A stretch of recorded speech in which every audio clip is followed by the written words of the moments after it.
The 106-pound freshman, 182 pounds this year, senior campaign, headed to Arizona State. Miles Martin in the green, headed to Ohio State. And I'll tell you, for all the hype about Valencia moving up in weight, he does not look small. He's not at 182 because he doesn't weigh that much. He is every bit a full-size 182-pounder. He has certainly filled out.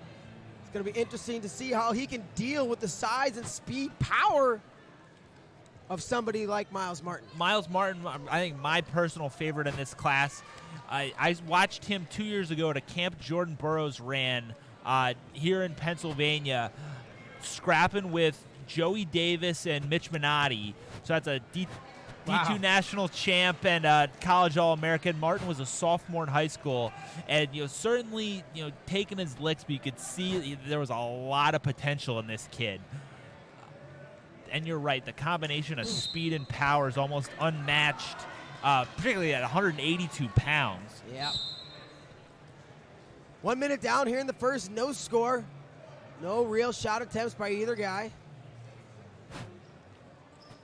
Valencia, of course, one of the best defensive wrestlers you'll find. Yes, almost gosh.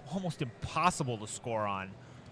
Looking back at some of his matches, man, dudes will take straight on doubles. Looks like they're about to run through him, and then all of a sudden, wham, they meet those hips, and it's like a brick wall. And he's so powerful through the hips and trunk area. Just kind of flicks shots off. Very difficult to finish on. And I think a huge get for Zeke Jones at Arizona State, who's putting together a heck of a class. Watch double get. Watch your faces, guys. Watch yeah, landed both Valencia brothers, getting Lance Bennick. I mean, they're just starting to build something in Tempe, and obviously Zeke Jones, a guy you want to wrestle for. Wouldn't be bad. And that'll do it. A scoreless first period. We'll go to the flip. It's green. Miles Martin will start underneath at the beginning of the second. Thanks for tuning in. Set. Ian McCutcheon and Mark Bader here on the call. Who's number one? Set. Bethlehem, Pennsylvania, Lehigh University. And if you're watching, hit us up on Twitter with the hashtag WNOSelfie. That's I-E, not Y.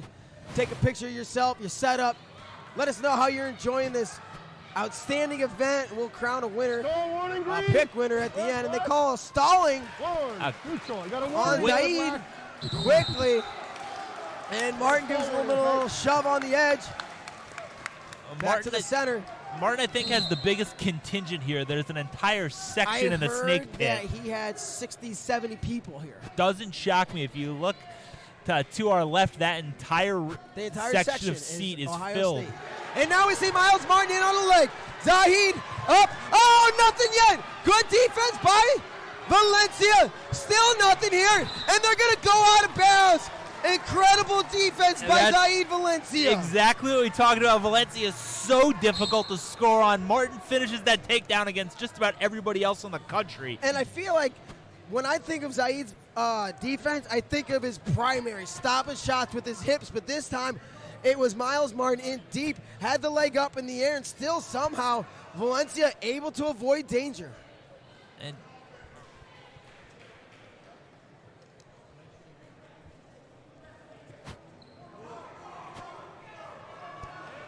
now Martin's starting to pick up his movement a little bit. Martin defends the shot, tries to circle behind, no go.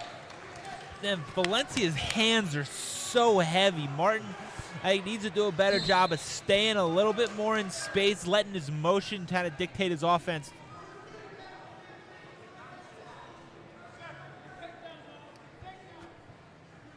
.30 seconds to go here in the second. 1-0. Miles Martin with the lead. He had an escape. Zahid will have choice in the second. Nope, in the third. This is the second. Brain fart. 16 to go.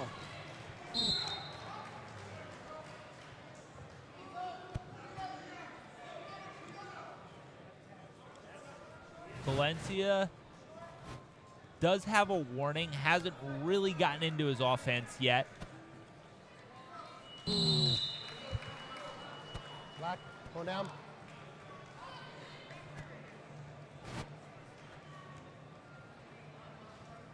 Set. Top.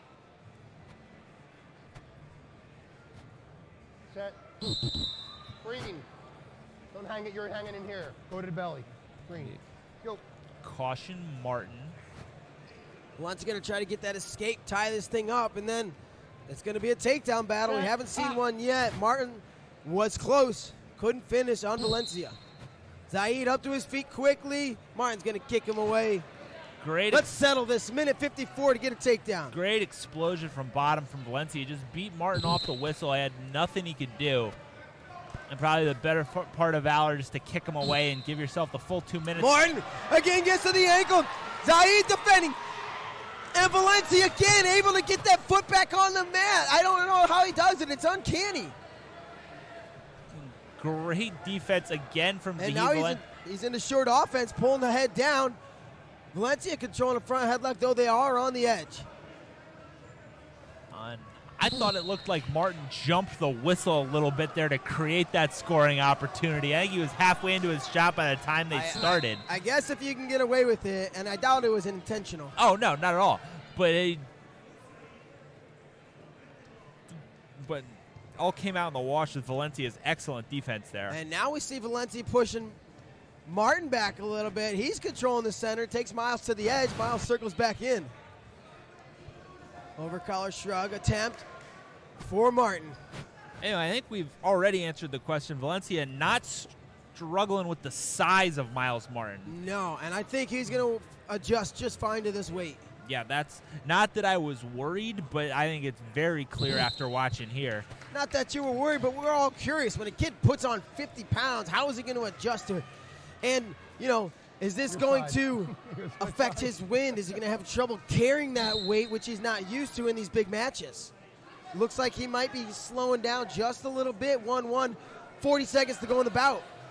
Yeah, he hasn't been incredibly active. But the body language is still good, still moving his hands, clearing his head. Martin looks super fresh. And he might have to because we are 20 seconds away from another unlimited overtime.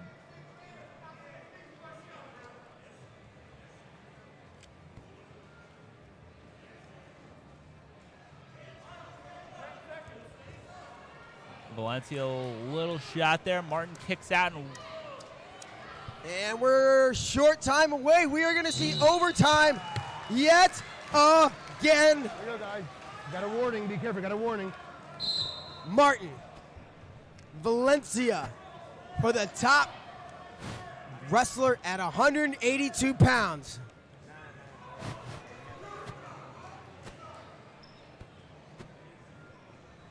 Watch your eyes. Watch the faces, guys.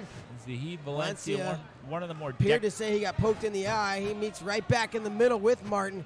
Martin's had the better scoring opportunities at this point. Can Valencia find an opening to capitalize? Will Martin be able to blow through him? Only time will tell. Over collar shrug attempt, no go.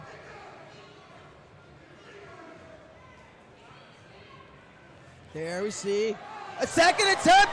Martin in deep, and again the hips and defense of Zahid Valencia. Almost unmatched. And if Martin's going to score, that's what it's going to be, that shot, miss, reshot. But Valencia is so strong and keeps such good position.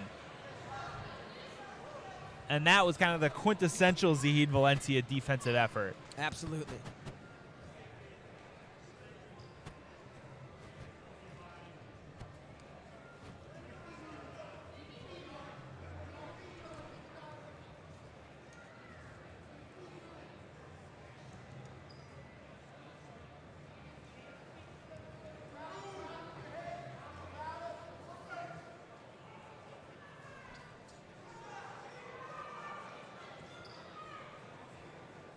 As we wear on here in overtime, Valencia and Martin battling on the easy flex snake pick mat.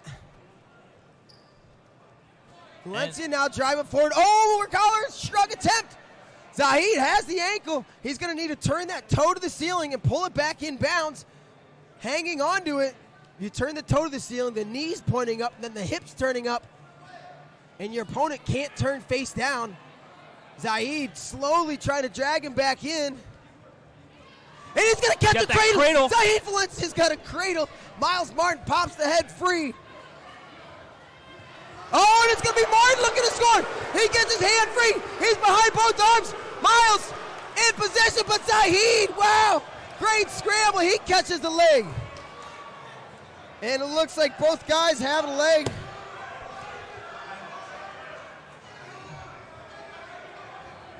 Miles coming through the back door. Zahid passes it. Oh, we're into a deep scramble. Martin's going to roll through, trying to come out on top. Zahid passes the leg one way, passes it the other. And we're going to go nothing. Great wrestling. Still fighting. Over on the edge. And it appears that we're almost to a halt. Great wrestling right there.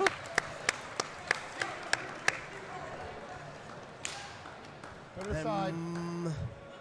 Martin taking Injury a quick time injury for time. Miles Martin, it looks like. Didn't see what it was he did there. And, you know, like we talked earlier, these early season matches, you know, the guys. Yeah. Because you're guys? going maybe to not club train practices. as much as they will full-fledged in season. Yeah, you're not blowing your lungs out in the room every day in the middle of a competitive schedule. And Totally we're different. about 10 minutes into this bout. 9, actually. Watch your head, Tabs. Love to see another crazy scramble like we just saw. One guy come out on top. And this one certainly feels like it's going to end on a scramble, and that it's so difficult to finish cleanly on either of these guys. Right. That it's going to take putting 2 and 3 moves together, getting into kind of field positions. Shot, no go. And they're going to walk out of bounds. We'll come back to the center.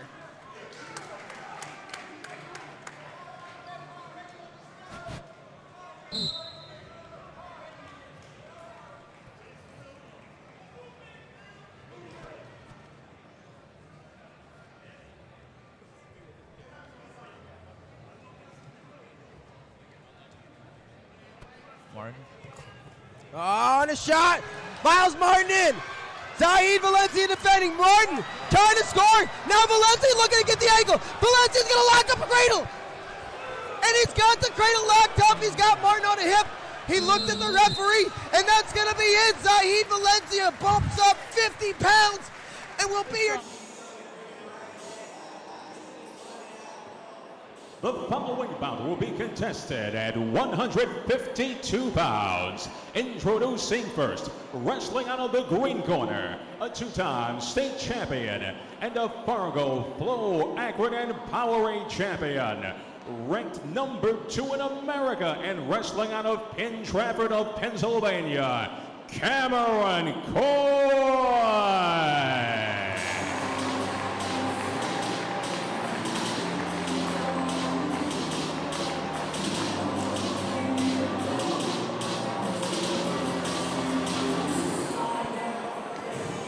Wrestling out of the black corner, a 2-time state champion, a Fargo, Flow, Akron Super 32 and Cadet champion, as well as a Cadet World Bronze medalist, ranked number 1 in America, and wrestling out of Perry, Ohio, David Carr.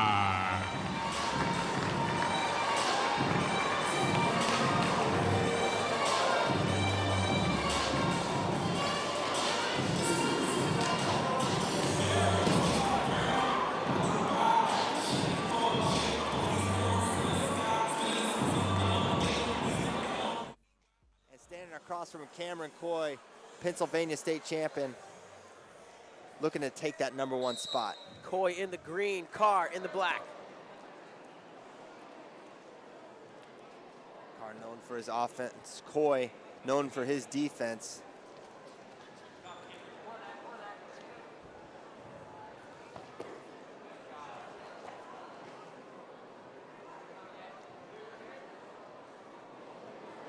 Head-to-head position here, Coy. Looking to get an angle. Carr retreats.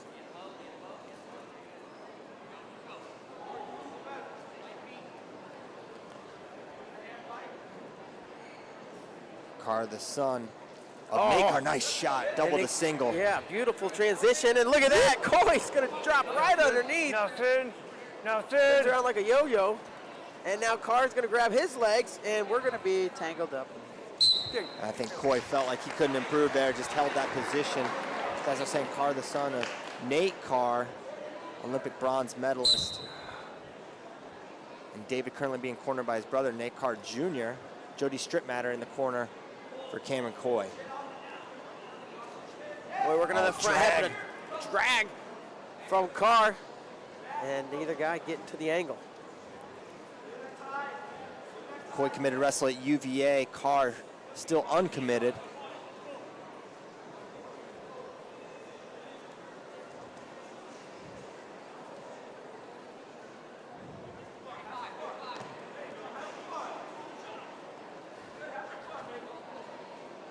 .30 seconds to go. Scoreless first period.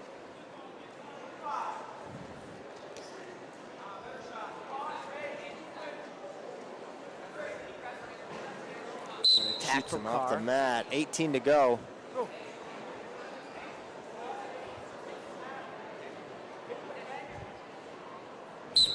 Carr gets back to center.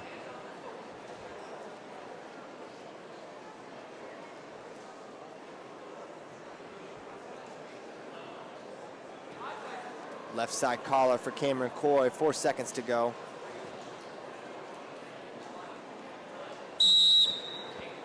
Coy tough on the mat, tough rider. Not the most prolific turner, but he can get him when he really needs him. Now we'll see where Carr stacks up on the mat. As Coy will have choice, opportunity to get on the scoreboard first. As he chooses the bottom position, there you take a look. Nate Carr Jr., David's brother there. Set, let's go, Red.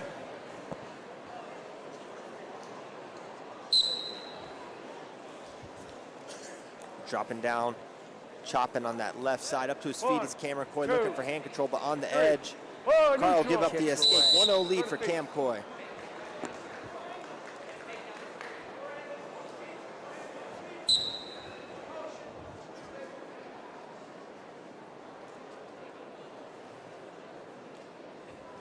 Oh, beautiful motion. Nice duck, and he's going to circle around for the takedown. Highlight reel takedown right there from David Carr. He's going to put the first offensive points on the board and go up 2 to 1. He's got a lot of ways to score. He's so dangerous there. And there's no dive rolling there going on for Cameron Coy on an attack like that. Use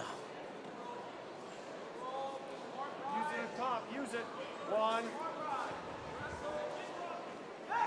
Ooh, looking suck back. Can't get it. Coy squares up and ties this match at 2. Heavy hands and a shot. Now a re-attack, and he's going to get on the leg. Coy's on a head inside single. Reaching up for the far hip. And yeah, that's a whizzer. and a weird whizzer, I guess, for the position they're in. And now look at that. David Carr's going to sit the corner, tries to roll him through. Nice little scramble going on. I hope they let this go a little bit. Carr kind of draped over the top to the side, has the ankles, and now almost into a crab position. And they're going to continue to swim around underneath there. One way, the other. Oh, great scramble here. Now can Coy build up a little bit? Oh, crotch lift, and he's going to take him through, but nothing. Now Carr trying to bring his body through the legs. Coy's in trouble here. Coy's got his foot. And this is, I don't know if they're going to call potentially dangerous. Okay, but yeah, hats off. Great scramble from both those guys. And a lot of times you see scrambles that you've seen before, right? I don't think I've seen that one quite like that. You okay? Their bodies and what's legs going were on here with tangled Carr? in positions that I am unfamiliar with. Great re-attack by Coy, but you know, Carr getting to show off a little bit of his defense there after giving up the leg. Able to scramble with Coy, enter his wheelhouse and to come away unscathed. A credit to David Carr's scrambling ability with 15 to go in the second. Nice single leg. Wow, he faked and then went back to it. Looking to collect him, and Carr's gonna. They say no, now they say takedown. With short time to go, Carr's going to pick up 2 more, and that was big at the end of the second. Full takedown there. No opportunity for the escape for Coy, and he's going to be down by 2, headed into the third. Carr's going to go neutral, I believe. He don't know. There he goes. So Coy's going to have to get it done on his feet.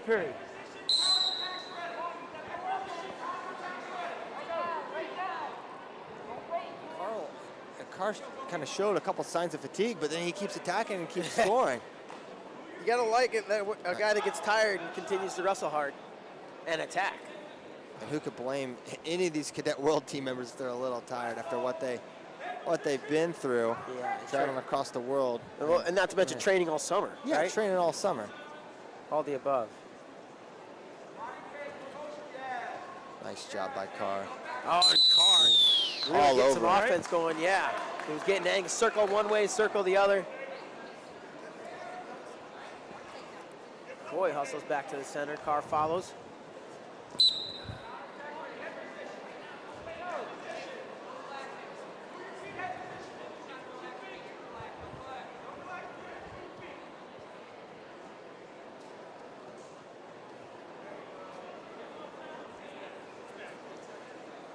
Get out of the hand. Get out of the fingers.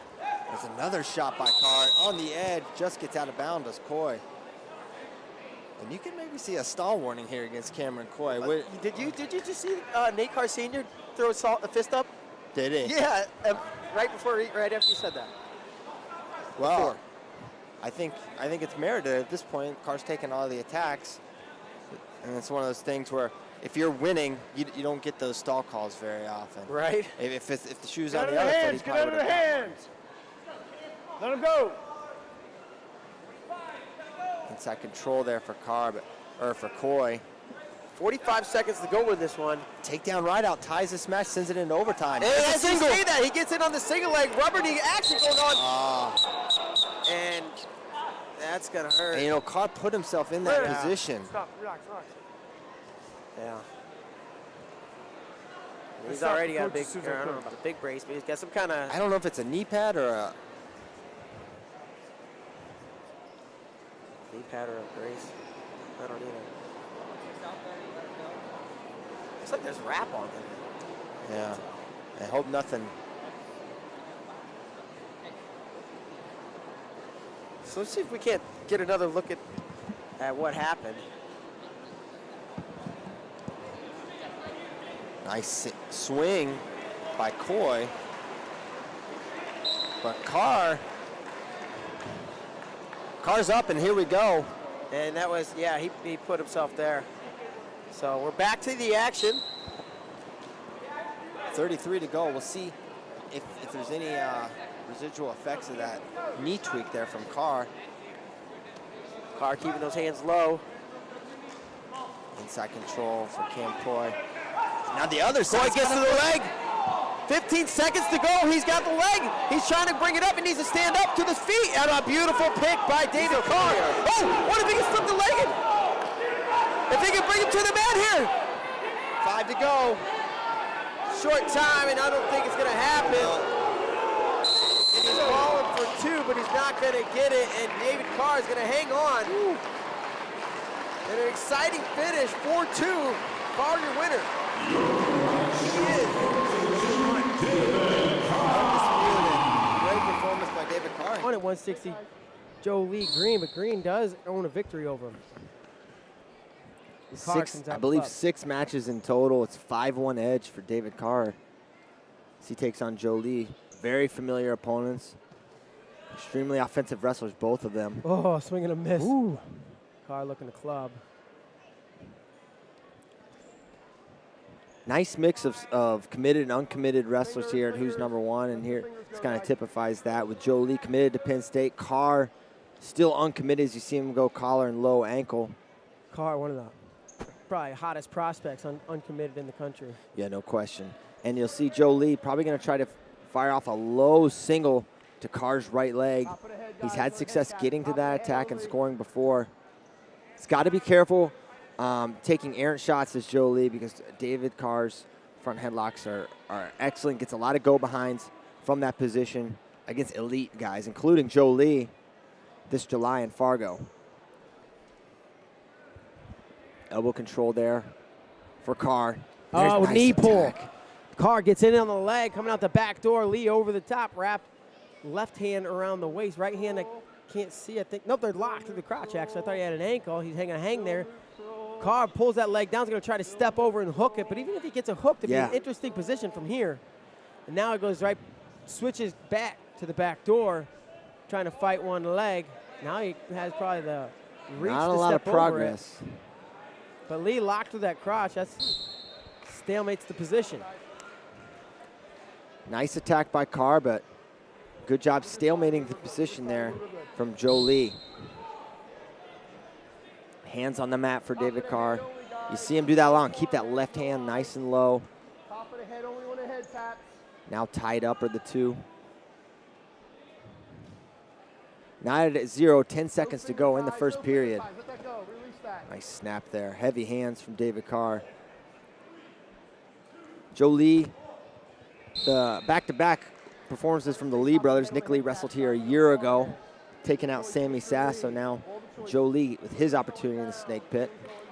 And, of course, Sasso we'll see in our main event of the night, which is, what, 3 matches away? We got a women's match, then we got 195, then we have 145. That's what's left in front of us as Carr starts on top. Here he goes immediately to claw from the feet. Ooh, nice lift there, but good job getting your feet on the mat by Joe Lee. Oh, man, and he kept his hips underneath and crawled forward. And here in the escape. Nice jump. Neutral. And we're out of bounds. We'll take it back to the center as they go into the coaches. You know, they say when you get lifted, you need to bring your knees up to your chest so that when you land, you're already in your base instead of landing flat on your belly, and that's exactly what Lee just did. Welcome to Coach's Corner with Mark Bader. That was good. Insightful. Inside control there for Lee. Open up here. Open up here. Haven't seen an attack yet from Joe Lee. So we're 40 seconds into the second period. Level change there. Calculated chess match at this point. Don't hang out here, guys. Open up.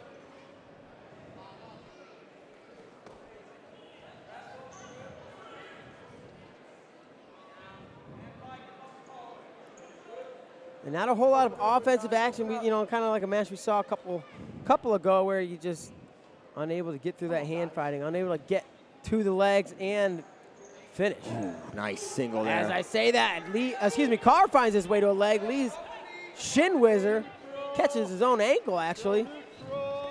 Carr re-ups his lock, but we're going to see some more defense from Lee, and Lee's all the way out of bounds. Carr kind of lets him back in. Now Carr turns himself back to the edge. So Carr got to both legs and stymied on both occasions.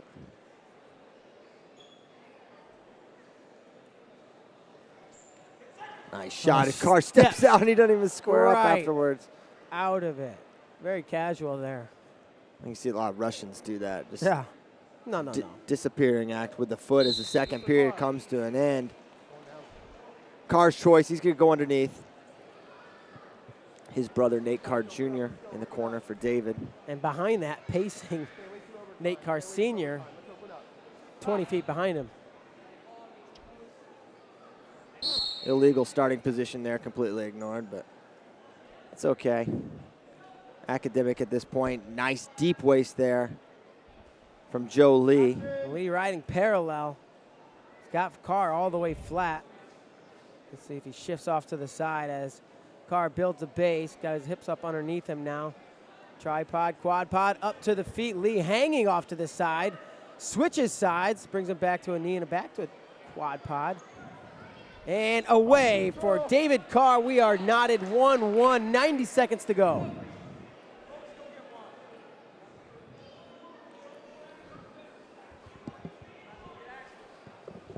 Hand right on the mat there, defensive position there for David Carr. Come on, guys. Open.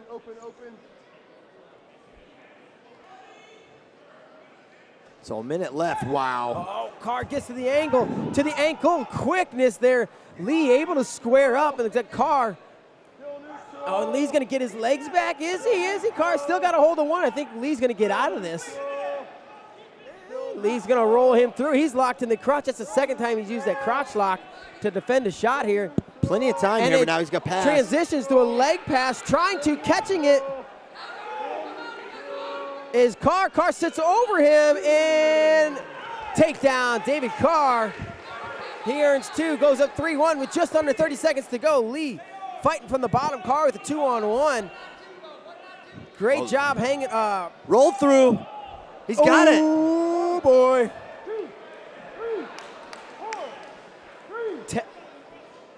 We got a 5 count, so tack 3 on. It's going to be 6-1. Likely the way this is going to end. 6 seconds to go, and David Carr unknots this tie late in the match with a takedown and near fall to retain.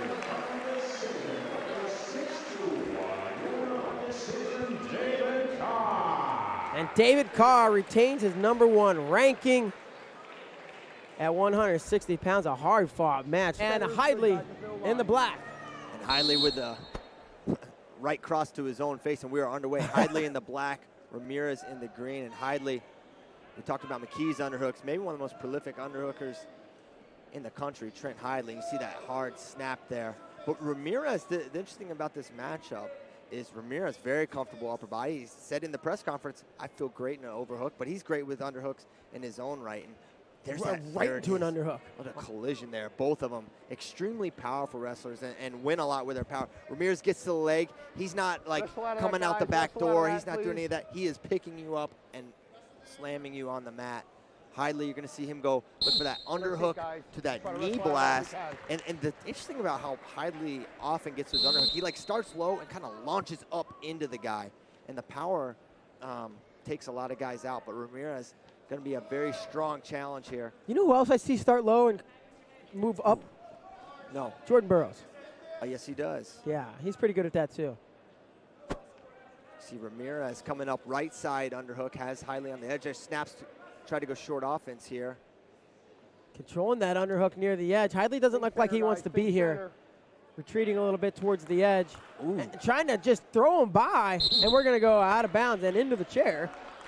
Chairs. Nearly did throw him by there. Runs out of room, does Ramirez. We'll bring it back to the center. Under a minute to go. We're at about 45 seconds. Collar tie, there's a snap, but no reaction out of Hidlay. Ramirez comes up with an underhook once more. Not working much out of it at this point. Might be trying to snap and look for a go behind. Oh, nice attack there. Over under body lock for Ramirez. Sometimes guys go to body lock for safety, and sometimes guys go to body lock because they want to get dirty. Yeah, and Ramirez is a guy that can score from that position. And they're on the edge, another exchange. Cartwheel. Another cartwheel. Second, third one we've seen, and it's going to be Ramirez. Ending up back on the leg. And Hidlay's on the carpet there, but they're letting him wrestle. And their time expires on the edge. So nothing at the end of the first period. And we did see him getting deep on the leg, but another cartwheel, and a cartwheel that got himself into position to score. These kids have been watching their Sajaliah film. One of the more prolific acrobatic wrestlers in the world. Yes. Many Russians you saw Sajaliah, you've seen Boltakayev. Now you're seeing high school wrestlers hitting that technique. God bless the internet. And to a spiral ride for Ramirez. Ooh. Brings Hidlay straight back, kind of over the top. Nice mat returns here. Half on the right side from the Florida native. Pulls him into a crab ride. But Hidlay doing a good job getting his hips away, but he's running out of real estate, almost into the table. No, he's good. Yeah, we're good. 1:41 to go in the second period. We're still scoreless.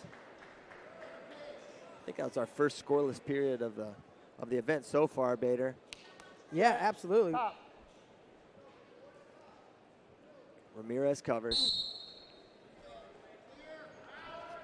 One black. There's the escape. Open up, guys. Let's go for it, guys. You hear the official imploring the guys, saying, get after it. Let's see some see some points on the board, and both so powerful. It's tough to get through the head hands for each guy. Nice snap, single leg by Ramirez, but look at that, pulls it off. Now re-attack from Hidlay, he's in deep. Splits! Oh, a little bit of flexibility from the powerhouse Ramirez, a nice whizzer. And they're both resigned to a stalemate, I believe, at this point. Ramirez just probably feeling lucky he's not giving up a point. Yeah. After it started with his attack, his single, re-attack, and there's Hidlay, low shot. Now he's on a single again. Can he get out of this one? He's got the hip, but the whizzer's still in CPET position for Hidlay. The ability to do the splits is really, really helpful. If you can't do the splits, you get scored on right there. And that whizzer is bailing him out. Yeah, both of his knees inside. And he's to a comfortable spot, though it appears, though, for Ramirez as they're on the edge. 30 seconds to go. Keep wrestling. Another shot. They're out of bounds. Oh! Close call there. No points go up, but nearly points going on the board. And yeah, body's floating out over air over there. No offensive points, but we're seeing exchanges now. And that's what you like to see. The rest, sometimes a 0-0, 1-0 match in the second period is boring, but this one's got action. These guys are wrestling. Back to the collar tie, but look at that snap drag go behind. Re-attack now from Ramirez. Underhook throw by another cartwheel. And he's going to score on this, I believe. Maybe No not. way. I'm mistaken. No Julian way. Ramirez might be impossible to score on, and the fans showing their appreciation. Knowledgeable fans here in Pennsylvania. They know what they're seeing. Yeah, they respect what they just saw, and they appreciate it. I mean, and if you're Trent Hidlay, how many different ways do you have to put this guy down? He's a cat, but now taking a little bit of injury time. Calm him down. Go to the center. Go to the side if you want him. And I don't know, Hidlay upset. Hidlay maybe a little fired up. Let's go. I said be sportsmanlike. That was real close to sportsmanlike contact. He can't get him over here and calm him down. Get calm down right now. Let's go. Hidlay, little worked up. That's right. And man, maybe that frustration you were just mentioning, we're seeing expressed because. Nothing else anymore. Like I said upstairs, I'm not going to do ticky-tack stuff, but you can't touch the referee, okay? He can't touch me. We got a clock going. We're good on the clock. If you focus on short, if you see 7 seconds or 8 seconds, say short, it reminds you to count me down. A little trick. Take your time, guys. 40 seconds. We're good, right? So using that injury time is Ramirez. He's got 30 seconds left on his injury clock. Okay. And he's going to come to the center. Going down. And start underneath. Going to look to get the escape, to tie, reverse to take the lead. Hidlay, of course, going to do his darndest to ride this thing out here. Tripod stand up here for Ramirez. And a spiral ride for Hidlay comes out. Good pressure, brings Ramirez back to the mat, and he goes back to it. Now he comes to a claw. Has a flanker with his right hand, claw with the left. Now Ramirez up to his feet. Good forward pressure. And a 1 count as Ramirez tried to roll through forward. Be very careful rolling through when somebody's got a half, kids. And now the escape for Ramirez, and we are knotted 1-1. And a shot by Hidlay on the edge. Center. Taking those errant shots. Get your right shoe tied real quick. Hurry up, tie it up.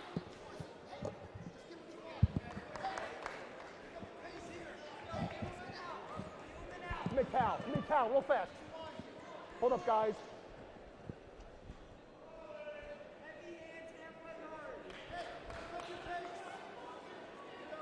You want a white? We'll do it here.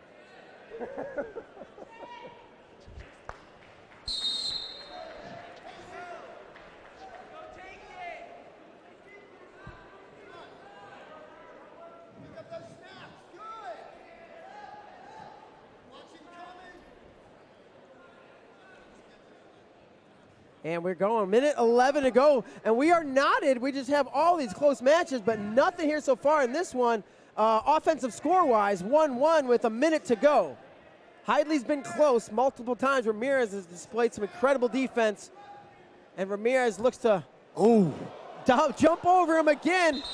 And we're out of bounds as we hit the rug. We'll take it back to the center. 51 to go, 1-1 on board. And both guys a little slow coming back to the center as they have been working extremely hard this match.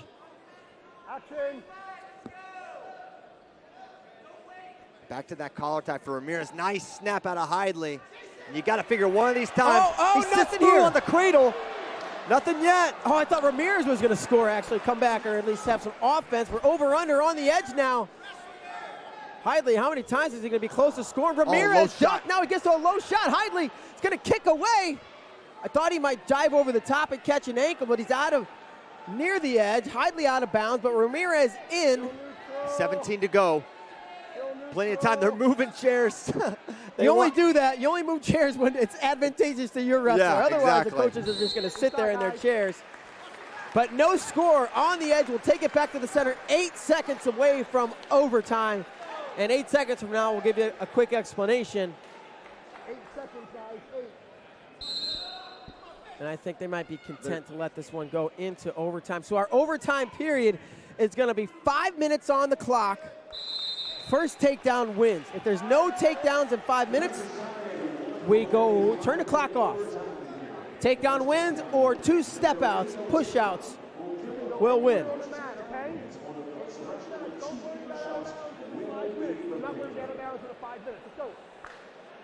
So here we go, our first overtime match of the night. 5 minutes on the clock, and you're seeing Ramirez starting from a knee there. Not wanting to leave himself open. He posts to a leg attack, re-attack on that front headlock by Hidlay, nothing doing.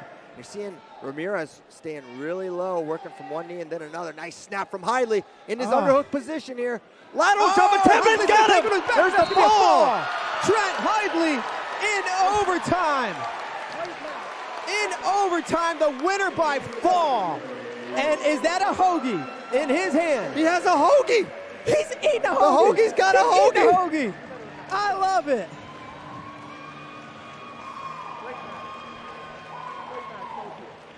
Hidlay with the hoagie in his mouth.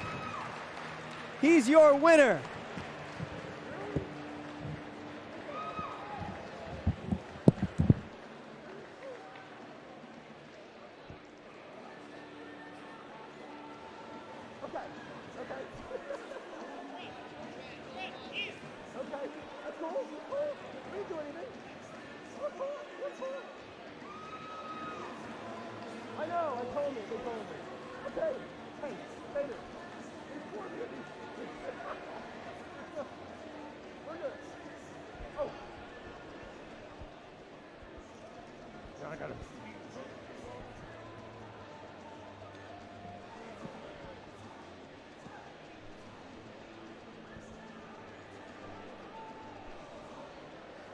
Trent, you came in here the #1 kid in the country, and you were still fired up to get that win. Why was it so important for you to defend your #1 spot? I think it was really important because, I had a battle in the black. And Hidlay with the right cross to his own face, and we are underway. Hidlay in the black, Ramirez in the green, and Hidlay, we talked about McKee's underhooks, maybe one of the most prolific underhookers in the country, Trent Hidlay. You see that hard snap there. But Ramirez, the interesting about this matchup is Ramirez very comfortable upper body. He said in the press conference, I feel great in an overhook, but he's great with underhooks in his own right. And there's that right into an underhook. What a collision there. Both of them extremely powerful wrestlers and win a lot with their power. Ramirez gets to the leg. He's not like coming out the back door. He's not doing any of that. He is picking you up and slamming you on the mat. Hidlay, you're going to see him go look for that underhook to that knee blast. And the interesting about how Hidlay often gets his underhook, he like starts low and kind of launches up into the guy. And the power takes a lot of guys out. But Ramirez going to be a very strong challenge here. You know who else I see start low and move up? No. Jordan Burroughs. Yes, he does. Yeah, he's pretty good at that too. See Ramirez coming up right side underhook, has Hidlay on the edge. There snaps, try to go short offense here. Controlling that underhook near the edge. Hidlay doesn't look like he wants to be here. Retreating a little bit towards the edge. And trying to just throw him by, and we're going to go out of bounds and into the chair. Chairs. He really did throw him by there. Runs out of room, does Ramirez. We'll bring it back to the center. Under a minute to go. We're at about 45 seconds. Collar tie, there's a snap, but no reaction out of Hidlay. Ramirez comes up with an underhook once more. Not working much out of it at this point.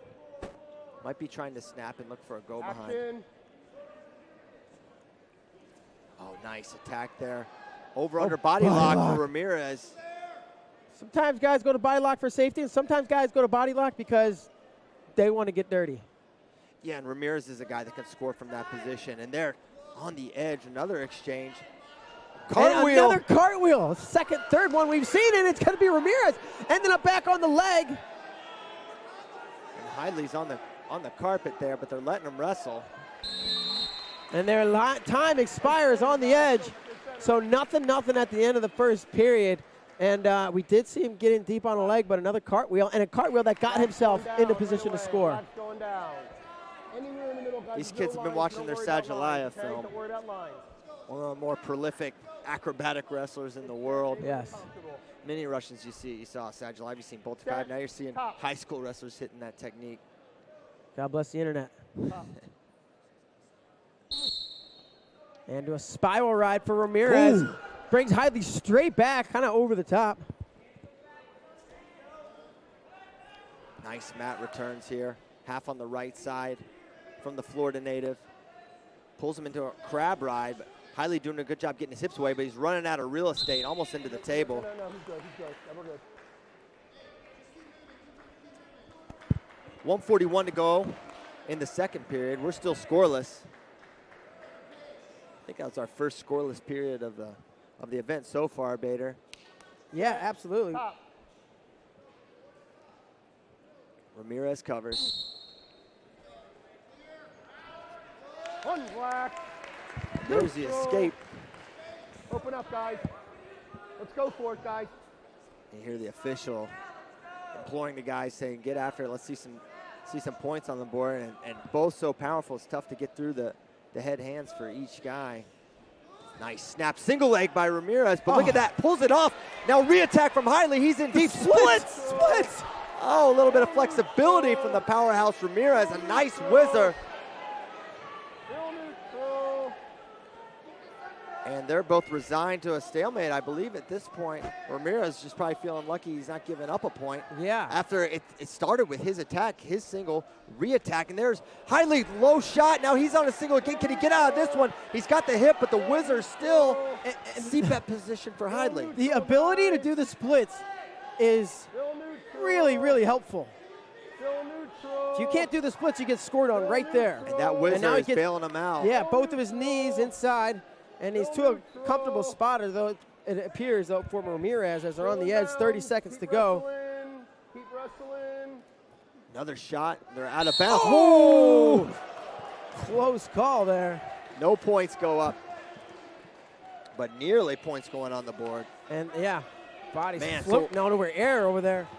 No offensive points, but we're seeing exchanges now. And that's what you like to see. The rest, sometimes a 0-0, 1-0 match in the second period is boring, but this one's got action. These guys are wrestling. Back to the collar tie, but look at that snap drag go behind. Re-attack now from Ramirez. Underhook, throw by another cartwheel. And he's going to score on this, I believe. Maybe no not. Way. I'm mistaken. No Julian way. Ramirez might be impossible to score on, and the fans showing their appreciation. Knowledgeable fans here in Pennsylvania. They know what they're seeing. Yeah, they respect what they just saw, and they appreciate it. I mean, and if you're Trent Hidlay, how many different ways do you have to put this guy down? He's a cat, but now taking a little bit of injury time. Calm him down. Go to the center. Go to the side if you want it. And I don't know, Hidlay upset. Hidlay maybe a little fired up. Let's go. I said be sportsmanlike. That was real close sportsmanlike contact. He can't get him over here and calm him down. Get calm down right now. Let's go. Hidlay, little worked up. That's right.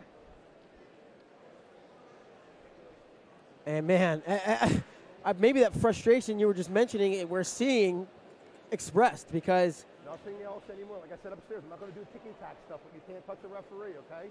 He can't touch me. We got a clock going. We're good on the clock. If you focus on short, if you see 7 seconds or 8 seconds, say short, it reminds you to count me down. A little trick. Take your time, guys. 40 seconds, 40 seconds. We're good, right? So using that riding time, injury time, is Ramirez. He's got 30 seconds left on his injury clock. Okay. And he's going to come to the center. Going down. And start underneath. Going to look to get the escape to tie, reverse to take the lead. Hidlay, of course, going to do his darndest to ride this thing out here. Tripod stand up here for Ramirez. And a spiral ride for Hidlay comes out. Good pressure, brings Ramirez back to the mat, and he goes back to it. Now he comes to a claw. Has a flanker with his right hand, claw with the left. Now Ramirez up to his feet. Good forward pressure. And a 1 count as Ramirez tried to roll through forward. Be very careful rolling through when somebody's got a half, kids. And now the escape for Ramirez, and we are knotted 1-1. And you gotta shot be by careful. Hidlay on the edge. Center. Taking those errant Hold shots. Up. Get your left right shoe. Get your right shoe tied real quick. Hurry up, tie it up.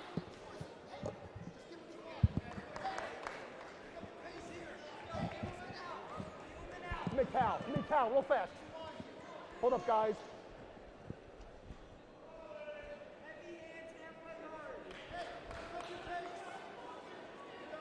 You want a white? We'll do it here.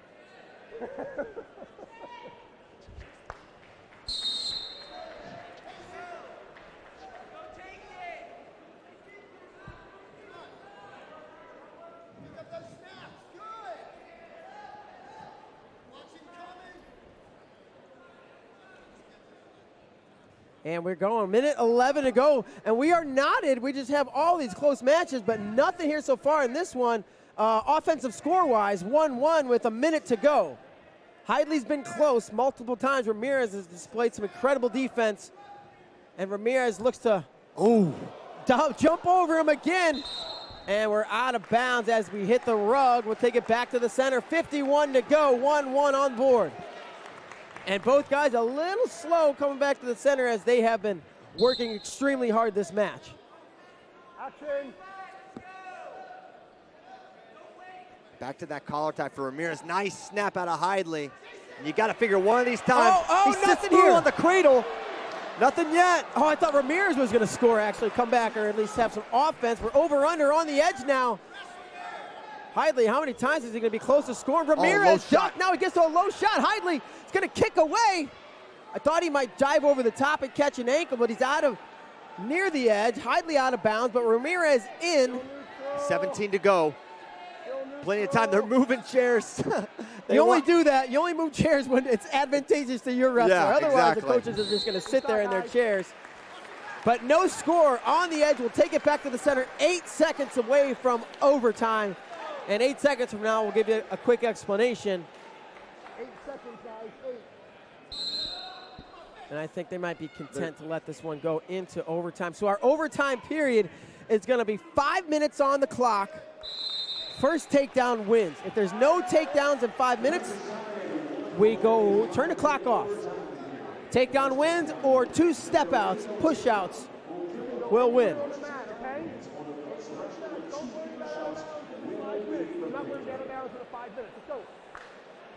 So here we go, our first overtime match of the night.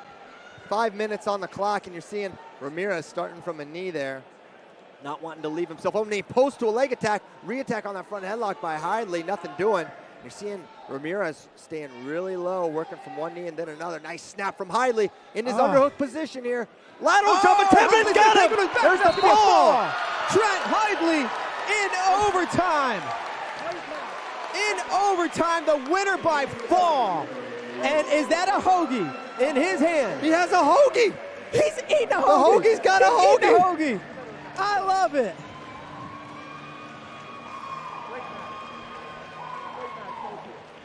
Hidlay with the hoagie in his mouth. He's your winner. Number 1, Macey Kilty and Gracie Figueroa. And what I like about this is number 1 versus number 1. We got Kilty, who got poked in the eye immediately. She's in the black. Gracie Figueroa in the green. Yeah, and contrast here, Gracie Figueroa, great collar and ankle pick. Kilty more safe with that single leg. Both really tough in parterres. Man, the first 3 seconds we got a eye issue. I don't know, lost a contact or whatever. I don't think I've seen a match stopped for Not that there's anything wrong with this. It happened. I just don't know if I've seen a man stopped in the first 3 seconds, whether it's an eye poke or a twisted ankle or whatever. As it is, they're back to the center.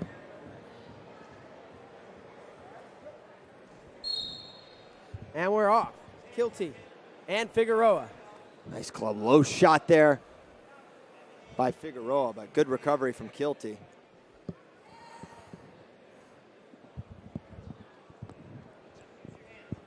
One thing that Figueroa's got to be aware of when she fires off, she'll be safe here with her ankle picks, but if she fires off a single leg or a low single, Macey's front headlock, go behinds are really, really nice.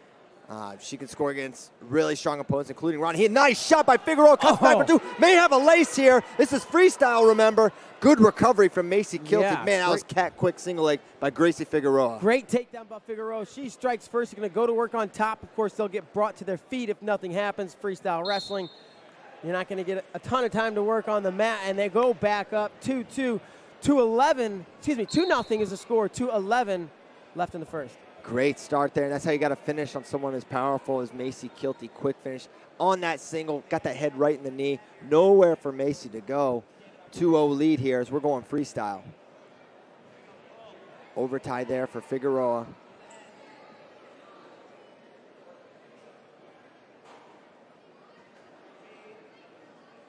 Kilty comes to an inside tie on the left. But Figueroa actually trying to control that underhook on the same side. Loses it and they break. Oh, there's nice right hand single leg in on the leg. Macey Kilty, she's all the way to the corner behind. She's got to get that arm free, limp arm, or however she's got to do it, and control. And she's pulled that arm out. Figueroa's pulled that arm out. Going to be tough to finish, and they're going to go potentially dangerous there. Ooh. Did she stand up? She said, what's up?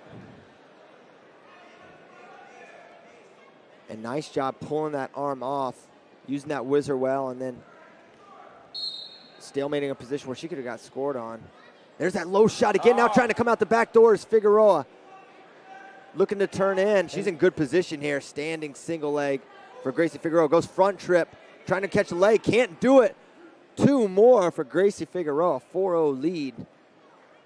She's looking to work on top. Drops down to the ankles. Could look for a potential leg lace. They're going to come back up. 54 to go. Great start here for Gracie Figueroa. But one thing about freestyle, man, it doesn't take but one takedown and good transition offense to a turn. It can change everything. And Kilty may have the parterre offense to do just that. But at this point, we haven't seen it.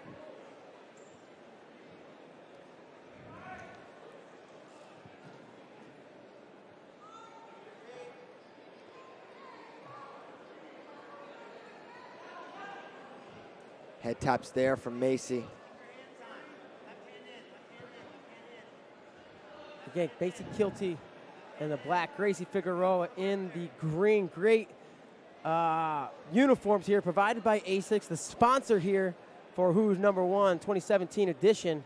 As we've got these ladies. And again, Figueroa takes a shot, head on the inside. She didn't get to the corner really. It was more of a straight on shot. Got to be careful here. She's stuck underneath a little bit. Kilty fighting into herself. And Kilty's going to take her through. Who's That's going to be 2. We're saying 2 for Macey, so she's going to get 2 right at the end off that crotch lock there. And 30 seconds here in between periods. Well, that changes things. 4-2 now Cuts as we that head lead into the corner. right in half.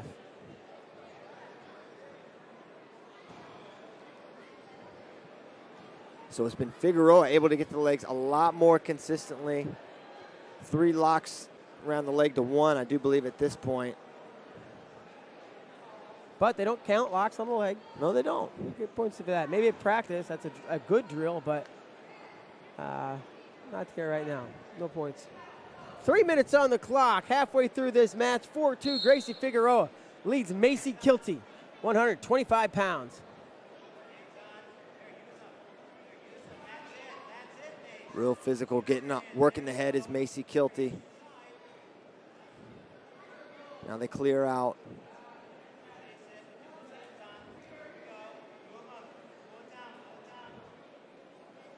There's control now, finger fight there. Now remember, criteria, a little different from folk style. If, let's say, Kilty gets a takedown here, makes it 4-4, she will have the lead via last score. biggest score, then last score. And of course, if they're all twos, whoever scores last. 2:15 to go here in the first period. And no cautions Second period. at this point. Remember, second and final period here. Yes. And they're saying, watch the hands of the face. Kilty right on that line.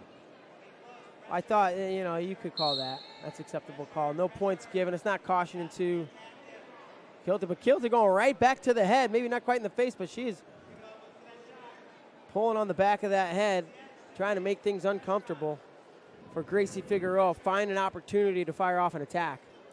She'll probably try to get back to that single leg to Macey's left leg, or to Gracie's left leg, I should say. Now there's a shot from Figueroa, front headlock for Kilty. It's her first real opportunity from this position as you see Figueroa trying to clear out of it. Yes. But Kilty just snapping, pulling in a little better position here is Macey Kilty.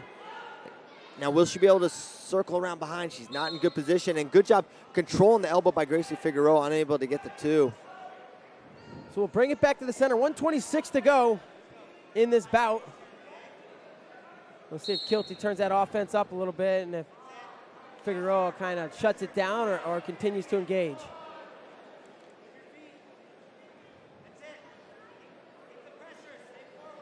Inside control there for Kilty on that left side. Finger fight is slowing down, and Macey, I think, a little frustrated, saying, I can't fire off my single leg if she's locking my fingers up.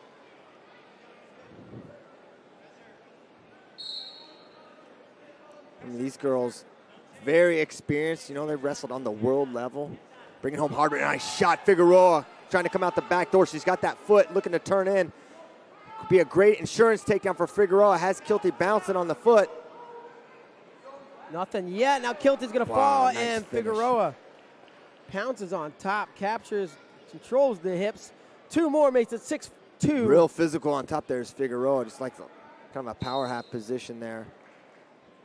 We'll go back up to the feet. 38 on the clock.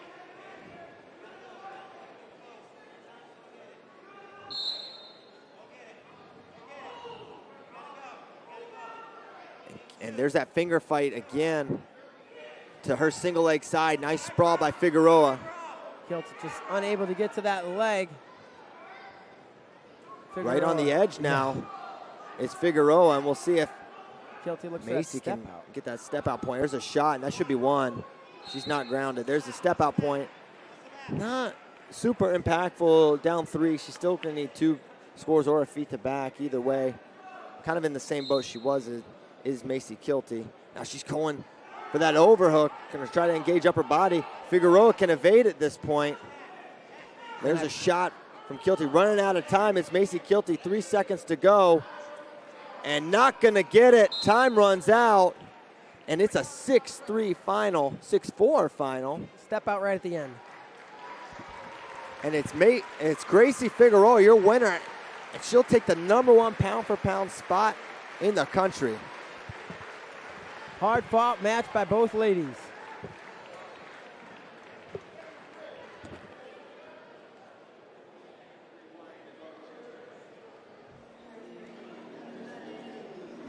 The final score is 6-4. Your winner by decision, Gracie Figueroa.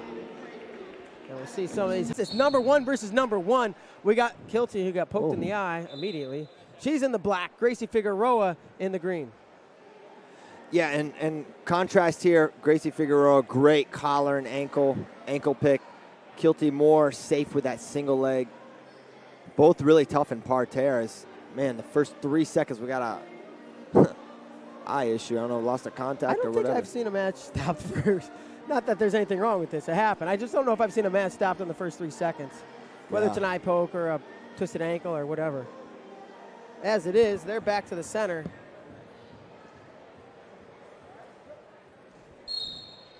And we're off.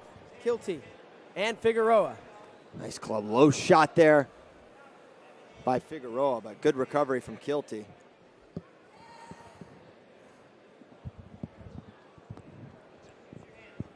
One thing that Figueroa's got to be aware of when she fires off, she'll be safe here with her ankle picks, but if she fires off a single leg or a low single, Macey's front headlock, go behinds are really, really nice. She can score against really strong opponents, including Ron. Nice shot by Figueroa. Comes back for two. May have a lace here. This is freestyle, remember. Good recovery from Macey Kilty. Yeah, Man, that was cat quick single leg by Gracie Figueroa. Great takedown by Figueroa. She strikes first. She's going to go to work on top. Of course, they'll get brought to their feet if nothing happens. Freestyle wrestling. You're not going to get a ton of time to work on the mat, and they go back up 2-2. 2-11. Excuse me, 2-0 is the score. 2-11 left in the first. Great start there, and that's how you got to finish on someone as powerful as Macey Kilty. Quick finish on that single, got that head right in the knee. Nowhere for Macey to go. 2-0 lead here as we're going freestyle. Overtie there for Figueroa.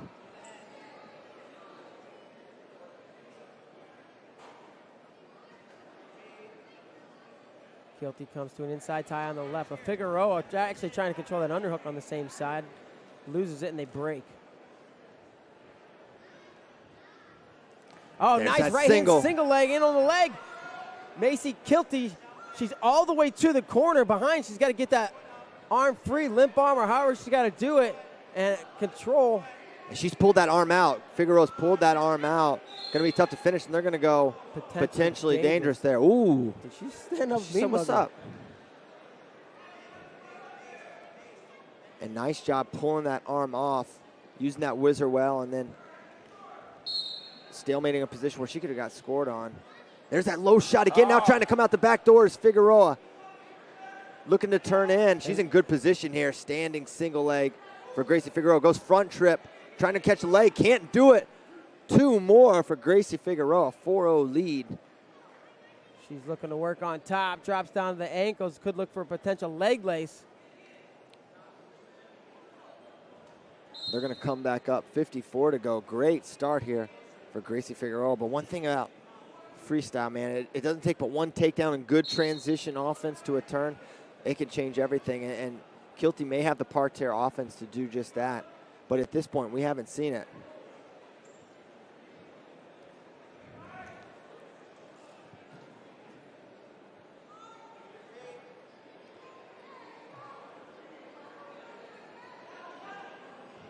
Head taps there from Macey. Again, Macey Kilty in the black, Gracie Figueroa in the green. Great uniforms here provided by ASICS, the sponsor here for Who's Number One 2017 edition. As we've got these ladies. And again, Figueroa takes a shot, head on the inside. She didn't get to the corner really. It was more of a straight-on shot. Got to be careful here. She's stuck underneath a little bit. Kilty fighting into herself, and Kilty's going to take her through. Who's That's going to be two. We're saying two for Macey, so she's going to get two right at the end off that crotch lock there. And 30 seconds here in between periods. Well, that changes things. 4-2 now Cuts as we that head lead into the corner. right in half.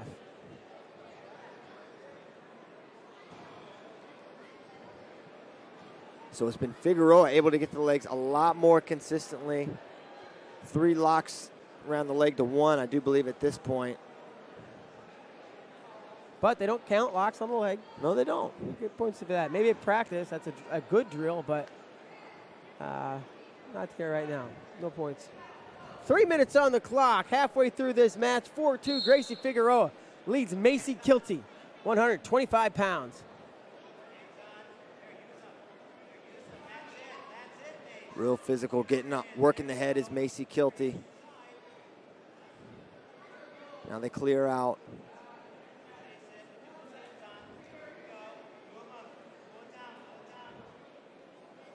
There's control now, finger fight there. Now remember, criteria, a little different from folk style. If, let's say, Kilty gets a takedown here, makes it 4-4, she will have the lead via last score. Biggest score, then last score. And of course, if they're all twos, whoever scores last. 2:15 to go here in the first period. And no cautions Second period. at this point. Remember, second and final period here. Yes. And they're saying, watch the hands of the face, Kilty. Right on that line. I thought, you could call that. That's acceptable call. No points given. It's not caution into Kilty, but Kilty going right back to the head. Maybe not quite in the face, but she's pulling on the back of that head, trying to make things uncomfortable for Gracie Figueroa. Find an opportunity to fire off an attack. She'll probably try to get back to that single leg to Macey's left leg, or to Gracie's left leg, I should say. Now there's a shot from Figueroa, front headlock for Kilty. It's her first real opportunity from this position, as you see Figueroa trying to clear out of it. Yes. But Kilty just snapping, pulling in a little better position here is Macey Kilty. Now, will she be able to circle around behind? She's not in good position, and good job controlling the elbow by Gracie Figueroa, unable to get the 2. So we'll bring it back to the center. 1:26 to go in this bout. We'll see if Kilty turns that offense up a little bit and if Figueroa kind of shuts it down or continues to engage.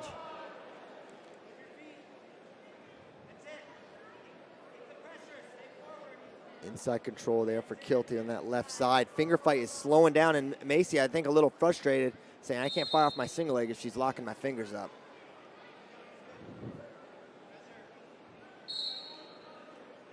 And these girls, very experienced. You know, they've wrestled on the world level.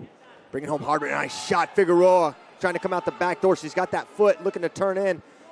Could be a great insurance takedown for Figueroa. Has Kilty bouncing on the foot.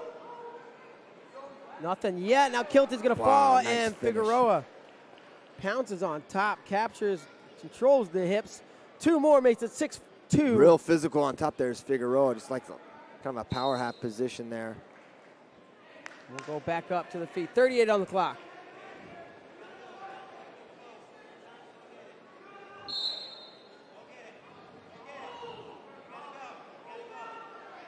And there's that finger fight again to her single leg side. Nice sprawl by Figueroa. Kilty just unable to get to that leg. Figueroa. Right on the edge now is Figueroa, and we'll see if Kilty looks Macey can get that step out point. There's a shot, and that should be one. She's not grounded. There's the step out point. Not super impactful down 3. She's still going to need 2 scores or a feet to back. Either way, kind of in the same boat she was is Macey Kilty. Now she's going for that overhook. Going to try to engage upper body. Figueroa can evade at this point. There's a shot from Kilty. Running out of time. It's Macey Kilty. 3 seconds to go. And not going to get it. Time runs out. And it's a 6-3 final, 6-4 final. Step out right at the end. And it's Gracie Figueroa, your winner. And she'll take the #1 pound-for-pound spot in the country. Hard fought match by both ladies.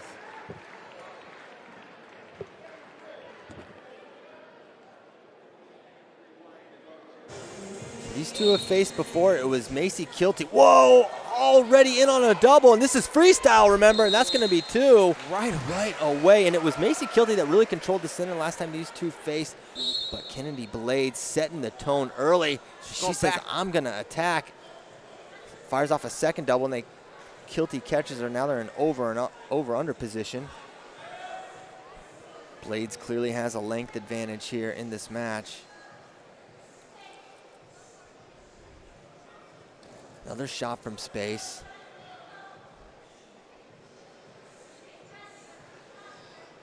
And the takedowns she's been able to score, Blades that is, come from her single leg right side and re-attack high crotch. So seeing her with another attack, another option for scoring against Kilty bodes well for her moving forward. And again, this is freestyle, so we're going to have 2 3-minute periods. Don't get yourself confused. We'll go right back to folk style. Control ties definitely favor Kilty. But good job clearing them by Blades. Another shot, looking for that single, hands not locked.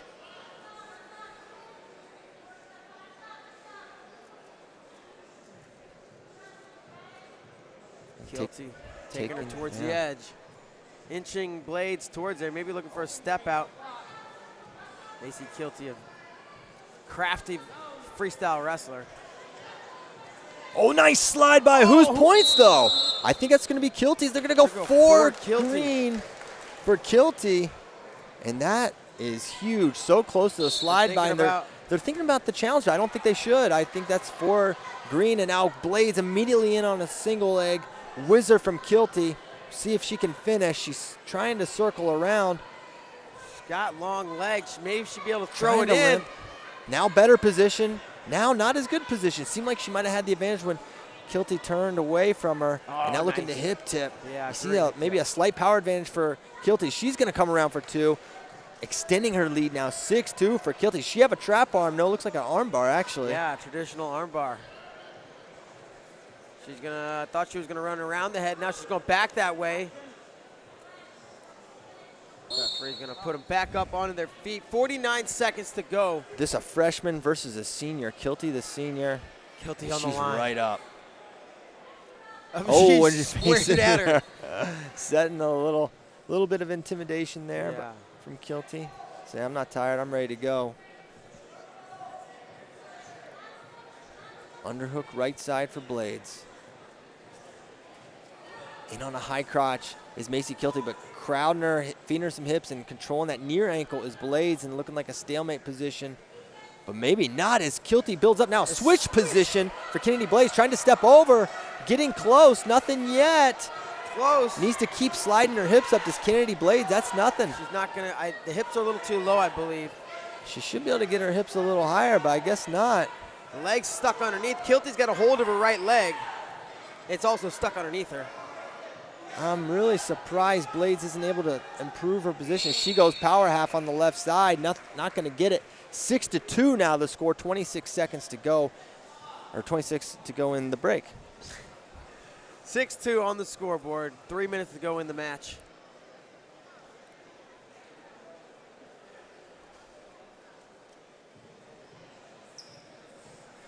And if you're Blades, you got to feel like, hey, I've got a shot here. I've been able to get to legs multiple times. She has a lot of scoring opportunities outside of her double leg. She can convert on a few of those. Now the criteria situation favors Kilty with that 4-pointer. Obviously, there's no overtime in freestyle. It's criteria, and the number 1 criteria is biggest point scored, and that would be a 4 right now versus the 2 from Kennedy Blades.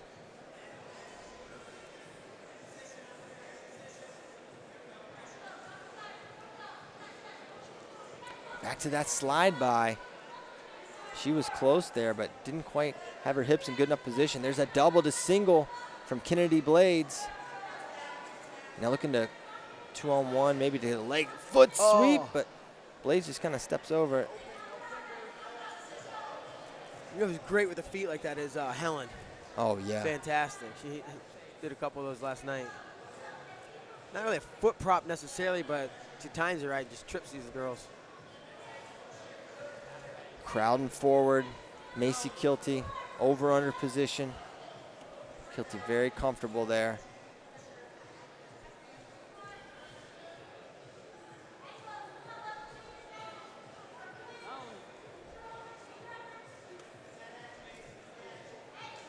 And they're going to stalemate that. Nothing happening from that over-under.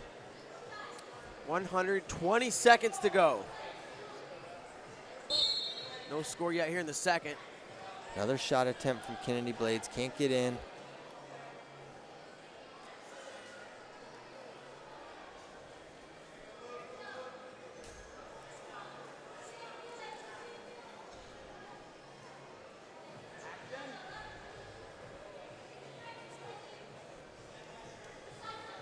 Once again, looking for that slide by. Kennedy Blades will come up on 90 seconds to go. Fingers on the left side, and they break it. Heavy collar there from Blades, now cleared. Kilty doing a nice job holding solid position and controlling the center of the mat. As you see her butt towards the center like an Iranian, right? Slowly marching her opponent, marching her opponent backwards as she takes a step forward, holds her ground, takes a step forward and holds her ground. And what the Iranians do, they get you to the edge and you got to make a choice, and they force you into a bad shot. They run behind you, creates all kinds of problems. That's what Kilty's looking to do, but Blades improves her position on the mat. 55 remaining.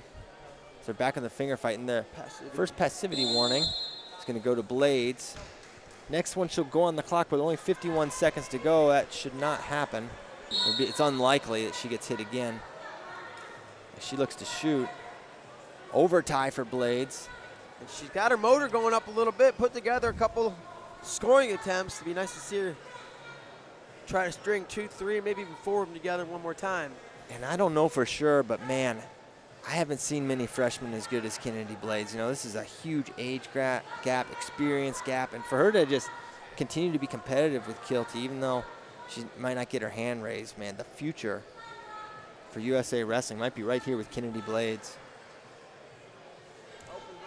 Underhook on the right side. Now cleared. Nice little elbow pass.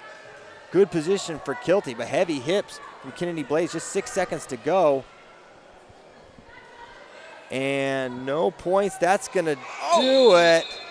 I guess it would have been 2. They are going to order 2 and 1. 6-5 the final. Yeah. Kind of a sneaky 6-5.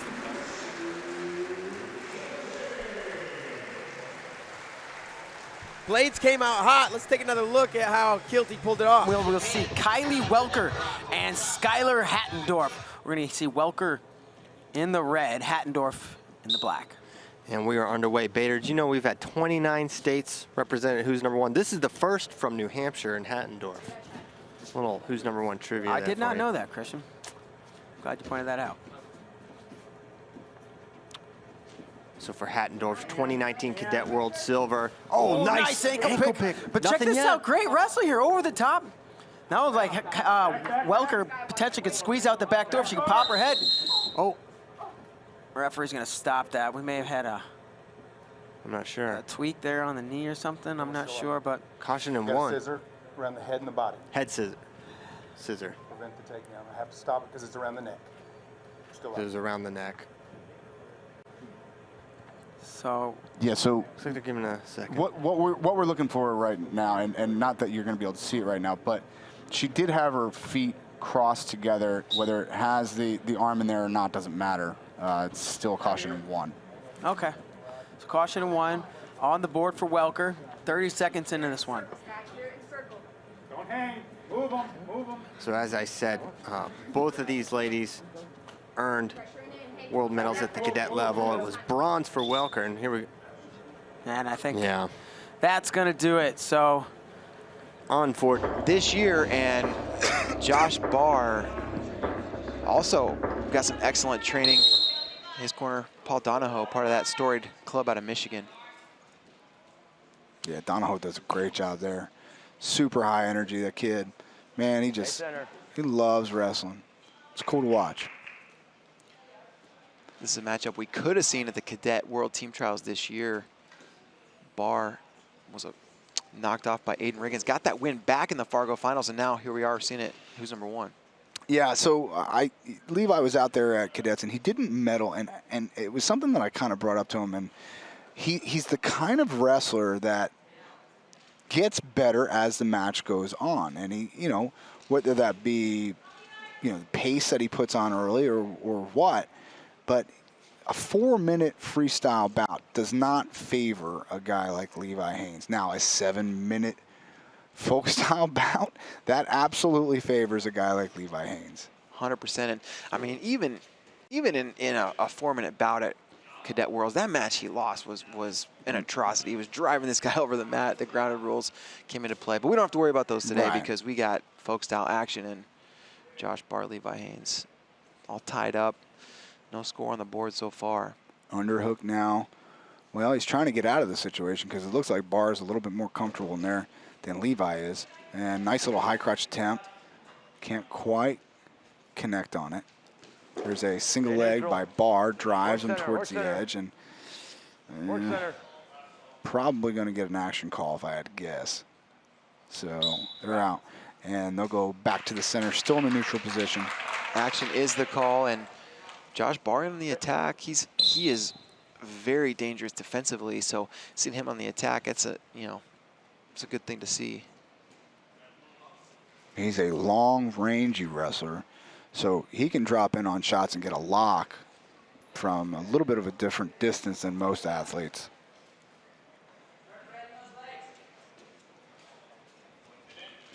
Nice little level change and stab there by Barr.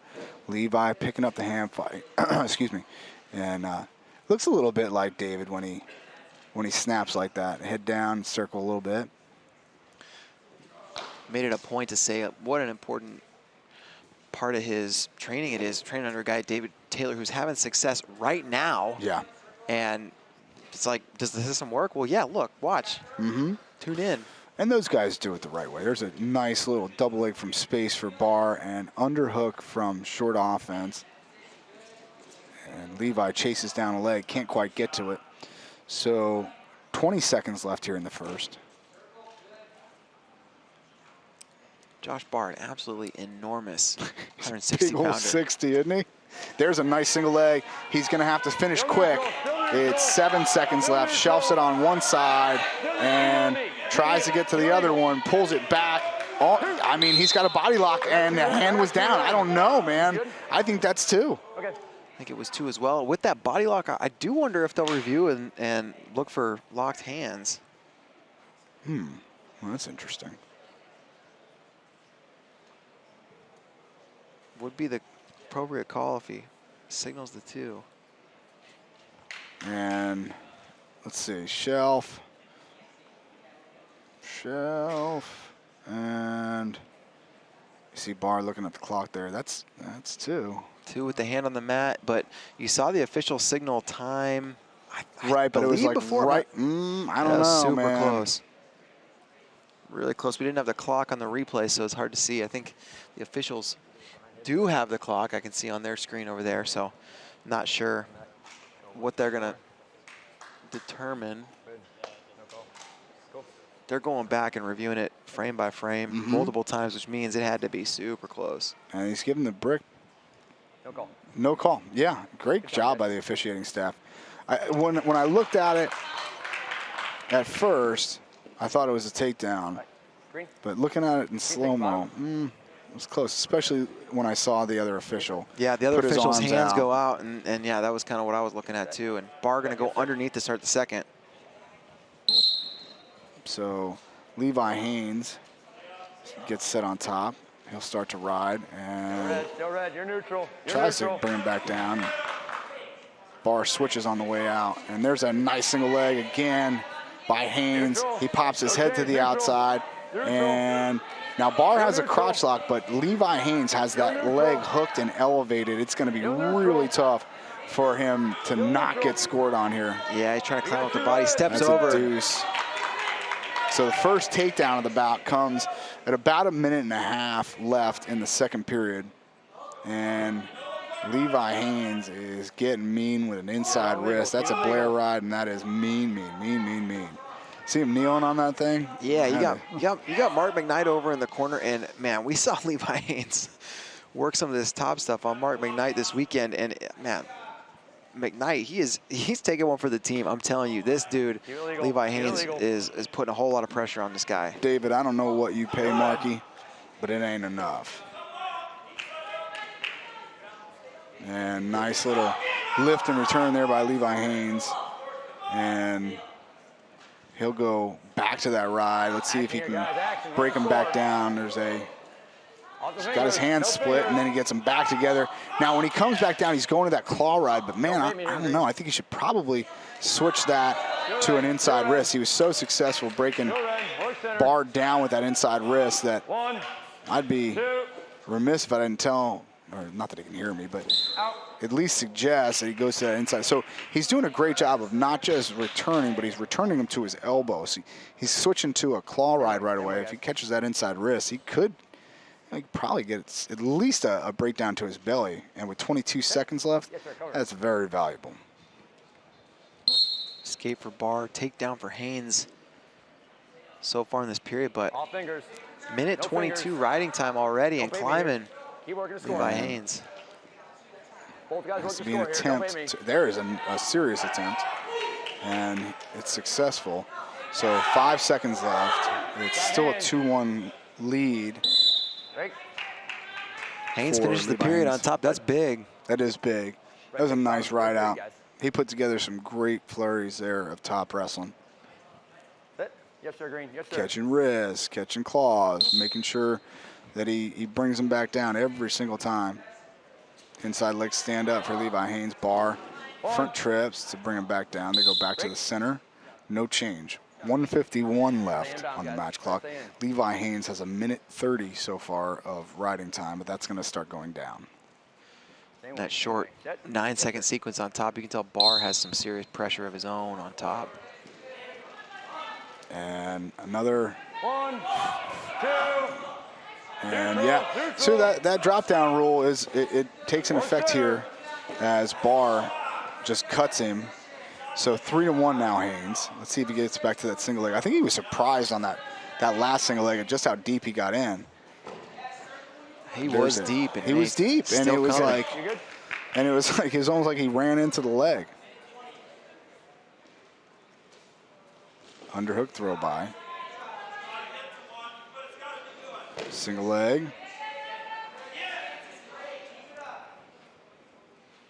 And you're not going to out-hand fight Levi Haines, right? So you're going to have to fire off shots. You're going to have to get to a leg. There's a 1 minute left on the clock. Decent shot, but man, heavy hips from Haines. He gets him back. Action, guys. Action here. Yeah, mate. Same thing. And they'll go back to the center. Go back up a little bit. No change, still in the neutral position. As it stands right now, 3-1 is the lead. Watch your hands. Watch those hands. Set. Warning him for hands to the face there. Yeah, 48 seconds left. Nice little level change there. That's the way you should be trying to attack Levi Haines. You're not going to. There's a nice down block. Man, he caught that really, really well. And that's going to be a stall call provoked with 34 seconds left. And I agree with that one. He really ran him out of bounds there. No question, man. And it's also like, hey, you got one to give. That's fine. No problem at all.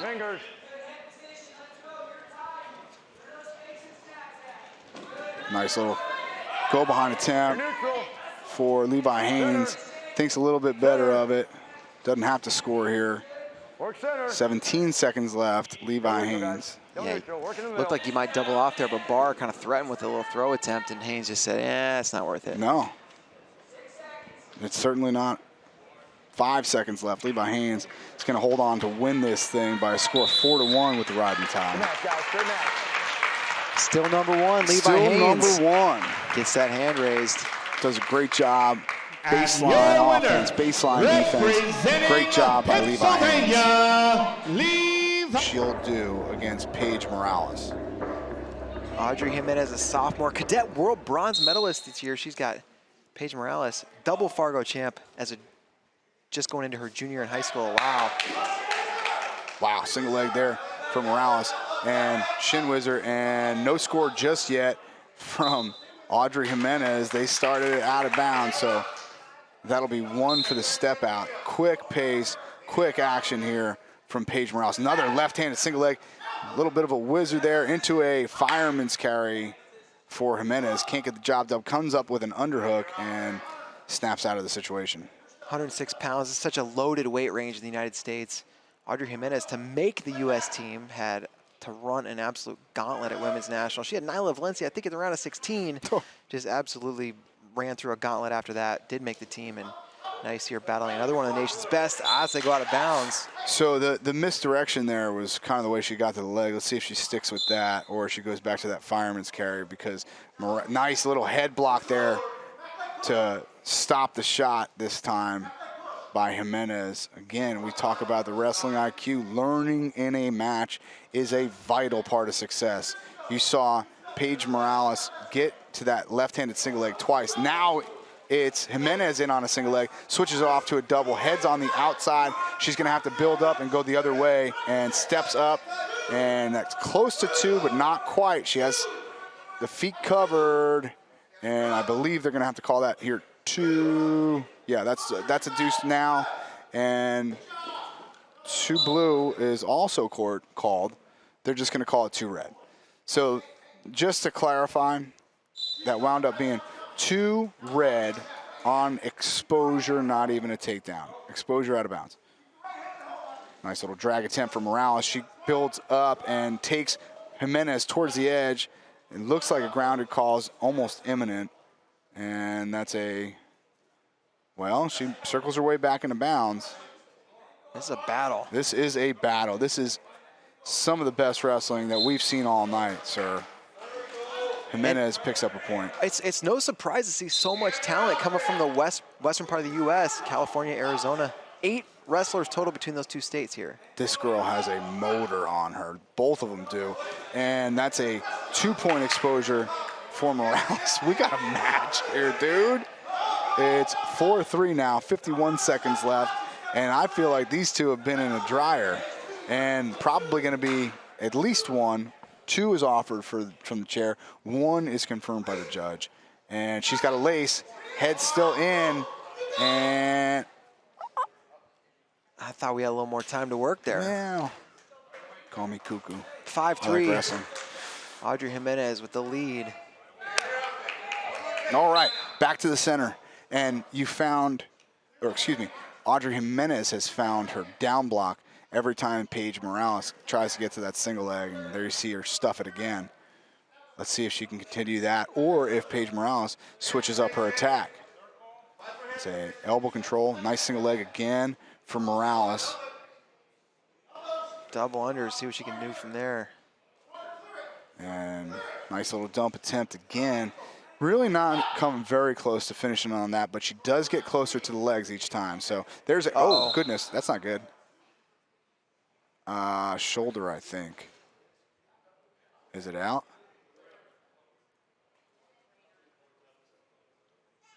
Take a look. Tough. They're tough, and these girls are tough.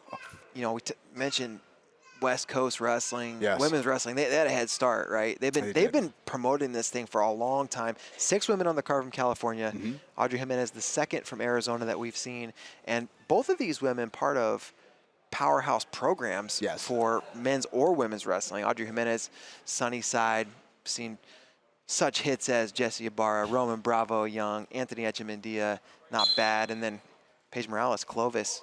So many amazing wrestlers coming out of that Central Valley in California. Oh, yeah. And underhook now for Jimenez.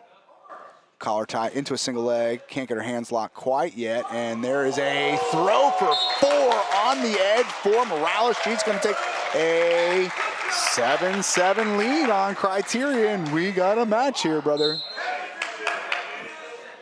And again, you got to be careful pushing on the edge there. There's a single leg, can't quite get a lock again. Let's see if she sticks with that plan of pushing on the edge.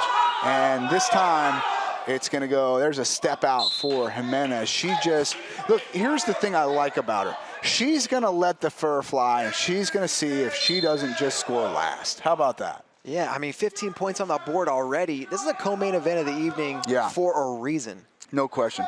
Some of the best high school talent in the country. No gender being specific at all. Underhook with the right hand for Jimenez. Good head position there. Yeah, I was just going to say, she needs head position if she wants to score on it, though. Right. And again, you know, you got to think 2 minutes is a lot of time to wrestle, but you don't want to let Audrey Jimenez get into a groove of finding a leg every time they get a new start. So Paige Morales has got to start kind of getting on that offense, find her way back to that left-hand single leg. Now single leg for Jimenez, out the back door, switches to the other leg, and tries to get a little bit of exposure. Can't quite, and they're going to call it 2 blue. I can't see that. 2 and 1 is the call. Wowie zowie. Okay, 2 and 1. Now Morales back in the lead. I didn't think there was exposure. That might be worth a challenge. It was close. They're not going to challenge it. They want Audrey Jimenez to do what Audrey Jimenez does and just go get more points. Just motor. Just motor. I get it. There's a lot of time to wrestle, but that might have been worth it. Single leg, switches to a seatbelt. They're close to the edge. The referee already calling for grounding if they don't get a takedown. And still grounded. They'll go back to the center. 9-9. 18 points on the board, David Bray. We got 70 seconds to wrestle. I have a feeling 18 points is not going to be enough for this match. I agree 100%, sir. Now, is it going to be Jimenez's offense, or is it going to be the defense of Morales? There's a single leg. There's that lat drop again, but she stuffed it. She felt it again. She went to the well too many times, and Audrey Jimenez has her on her back, and that will do it. 11-9 will be the final, but it doesn't even count because it's a fall. David Bray, that was a masterful performance by Audrey Jimenez. I mean, masterful performance by both. Audrey Jimenez made the right adjustment at championships, where she has won medals in the last 3 tournaments from Sunnyside High School. Audrey Jimenez in the red.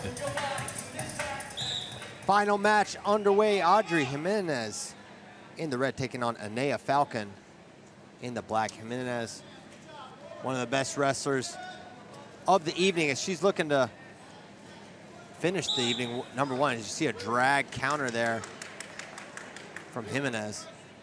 Sunnyside High School, same as Roman Bravo Young.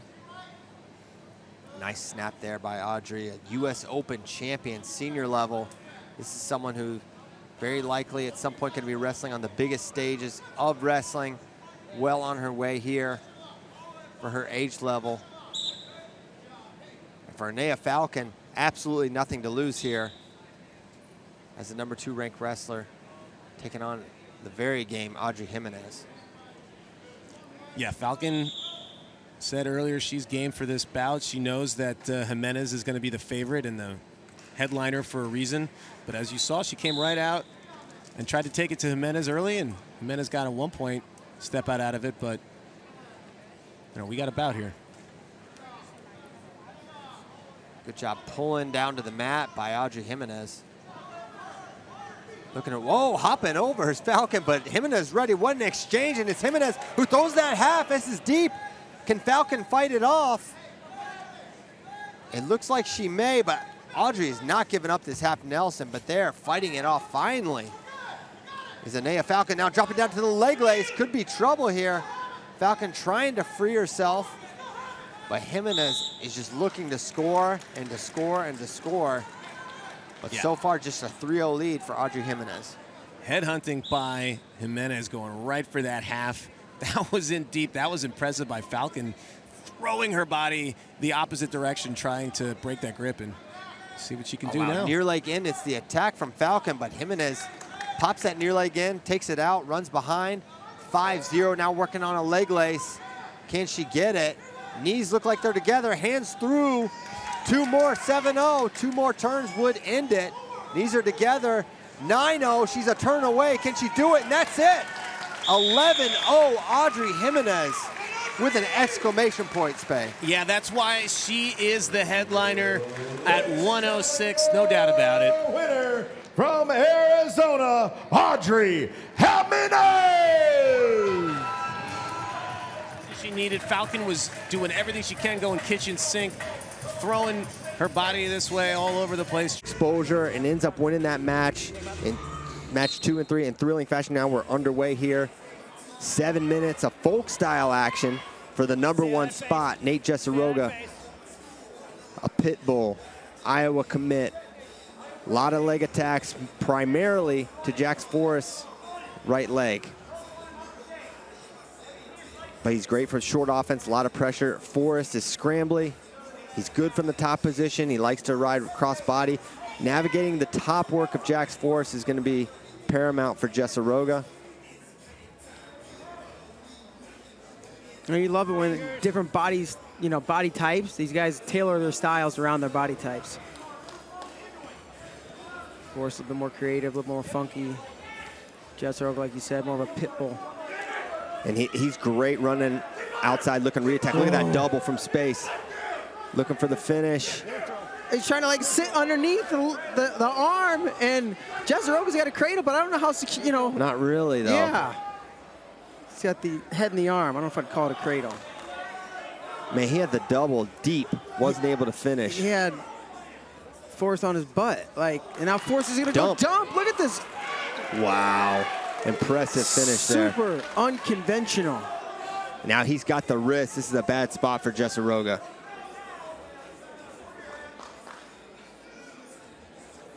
Let's work on this edge, guys. Let's work on this edge. A lot of room. A lot of room.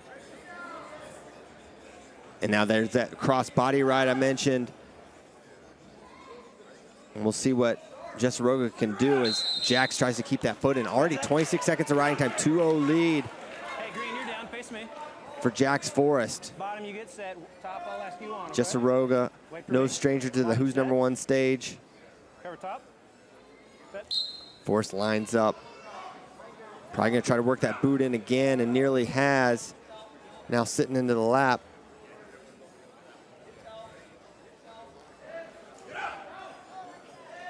There, boots back in. Trying to slide that knee forward. You see Jessaroga working hard Josh Kindig in the corner there for Jax Forrest. Is that Jody Strip Matter? Yes. Oh, yeah. Sit next to him. How fitting. Kindig's in the orange and Strip Matter's in the yellow. Of course, Kindig wrestled at Oklahoma State and Jody Strip Matter at Iowa. Figure 4 ride for Jax.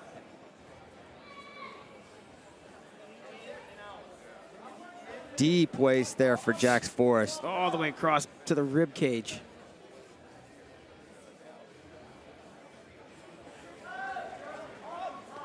And if I'm Nate Jesaroga, I'm not sure I'm going underneath this guy again.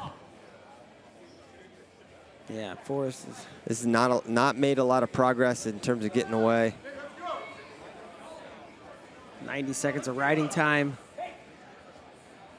Really using his length and leverage to his ability.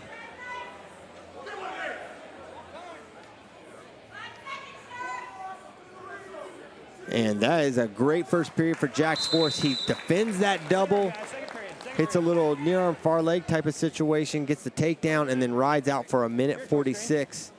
Choice for Jesaroga. He's going to defer. Jax is like, I'll go under. Yeah, I can't believe how deep he was on that double. If you're Nate here, I'm not sure how much you commit to a ride because you put yourself in jeopardy of giving up a reversal, which is just a disastrous development. And the thought that he would be able to turn Jax is kind of unlikely. Maybe you want to take a bite out of that riding time, and now he kicks him free. 3-0 the lead for Jax Forrest. Looks for a slide by. Comes back to the dump, potentially readjusts. And he kind of lets go and gives some space there. Once There's again, that shot now. Jesaroga's in quickly. Jax jumps over the top, passes that leg. Oh, they gave 2. Oh, wow. But they didn't give the 2. The ref definitely gave 2. Did he? I promise you, that's why he's signaling a reversal. reversal, but they didn't give the 2. So they missed it.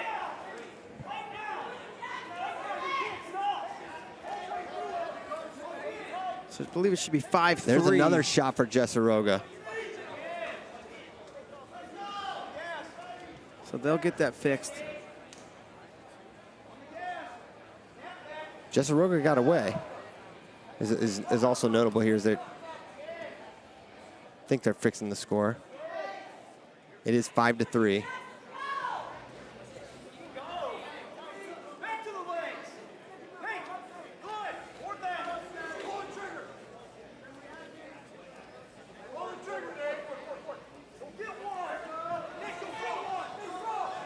And there's another shot for Jax Forrest on the edge. They go out of bounds. And they're 5-3 on the scoreboard now.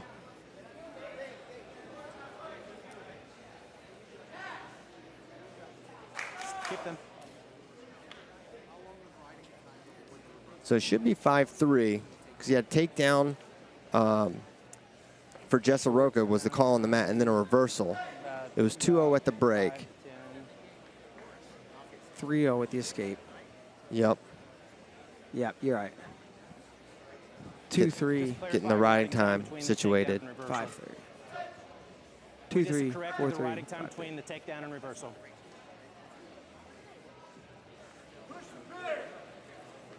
And man, that takedown, if it's too late to challenge now, but I would love to see it again because it was certainly close that it was 2. I'll show it to you later. I know we can watch it. That's great. That's right. That's right. That's good. Here we go. We're about to go. And there you see that pass by, but they gave the 2. We're underway.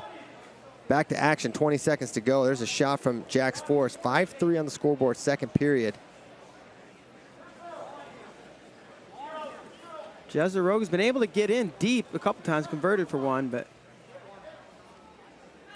And he's in, not so deep this time. Good hips there. And second period, coming to an end. 5-3 lead for Jax Forrest, but 1:34 riding time. And Jesaroga wisely chooses neutral. He's got 2 minutes. Going to have to get a couple takedowns. There's a shot from space. by Jax Forrest, who's remaining offensive.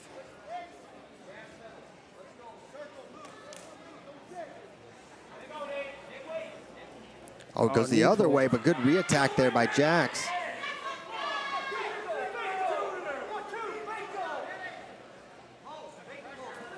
Oh, they both kind of come forward at the same time. Forrest ends up on the leg, head behind the leg, behind the knee, up on the waist, those long arms looking to score. Jezeroga's got a tight whizzer. And he looks for a go behind. Oh, I think he got it. I think he got it. Well, that's funny. You think he did? I think he didn't. But the ref called it. I thought he had it a little prior. Previously. Yeah, so 5-5 on the scoreboard. Riding time, though, 134. And he's just going to kick him now. That makes sense. So 6-5. Jax Forrest leads. Effectively a 2-point lead now with riding time potentially coming for Jax. A little misdirect there from Jezeroga. Good He's snap. looking one way, the other, yeah. But good job getting that arm up by Jax Forrest. Jezeroga pulls that off. Now he's snapping.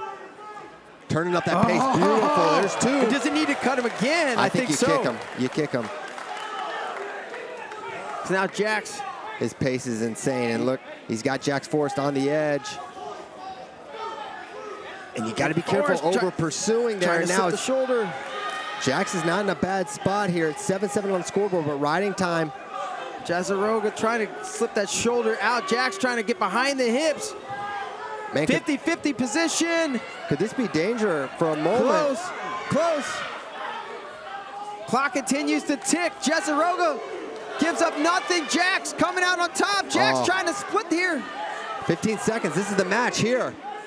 Jax can just hang. Oh, and they stalemate at 10 seconds. 10 seconds. Jax Forrest ahead by a point because riding time is locked. Jezeroga, I think probably going to look for a go behind, maybe a shot. He can fire. 6 seconds to go. And Jax Forrest with riding time, your winner, 8-7, staying on top. What a match, Bader. Everything we thought it was going to be.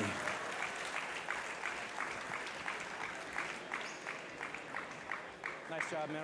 I watch these guys wrestle 10 times a day. Oh, yeah. Your winner at 120 pounds by 8-7 decision, Jax Forrest.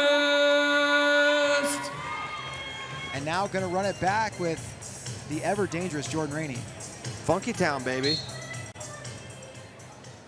Great tune, and we are now underway. In the red, that's Jax Forrest, and the black, Jordan Rainey.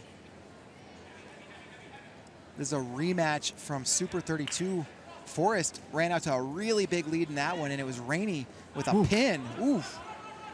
Almost hits that slide by, but good job by Forrest finding his way to a single leg. Familiar position for him. He's great in the finishes, but diving under is Jordan Rainey. Nothing yet. And Rainey looking to counter score. He's not in a bad position, but Forrest going to be able to potentially improve his position, but sitting through there is Jordan Rainey. Could he come away with the opening takedown? What a first flurry of this match. That's a takedown for Rainey. 3 points. In his interview yesterday, Rainey said, yeah, I got the win last time, but I want to win the beginning of the match. I don't want to be down by 11 points and have to get a pin. And there's Forrest with a reversal, but normally this would be tied a year ago. Now, Rainey with a 3-2 lead. Remember, that 3-point takedown is huge. But being under Jax Forrest, not a fun position. This is a guy with college wins, college turns. He had a bunch of opens last year as a freshman in high school. Unbelievable. Yeah, whoa, look at that throw by. Ridiculous. 3 more on the board, but it's Forrest taking the 5-4 lead. I have a feeling I'm going to be watching that one on social media later tonight. That's as pretty as it gets, and he's looking for a turn. What a great opening period. Already 9 points on the board. Forrest has collected 25 seconds of riding time.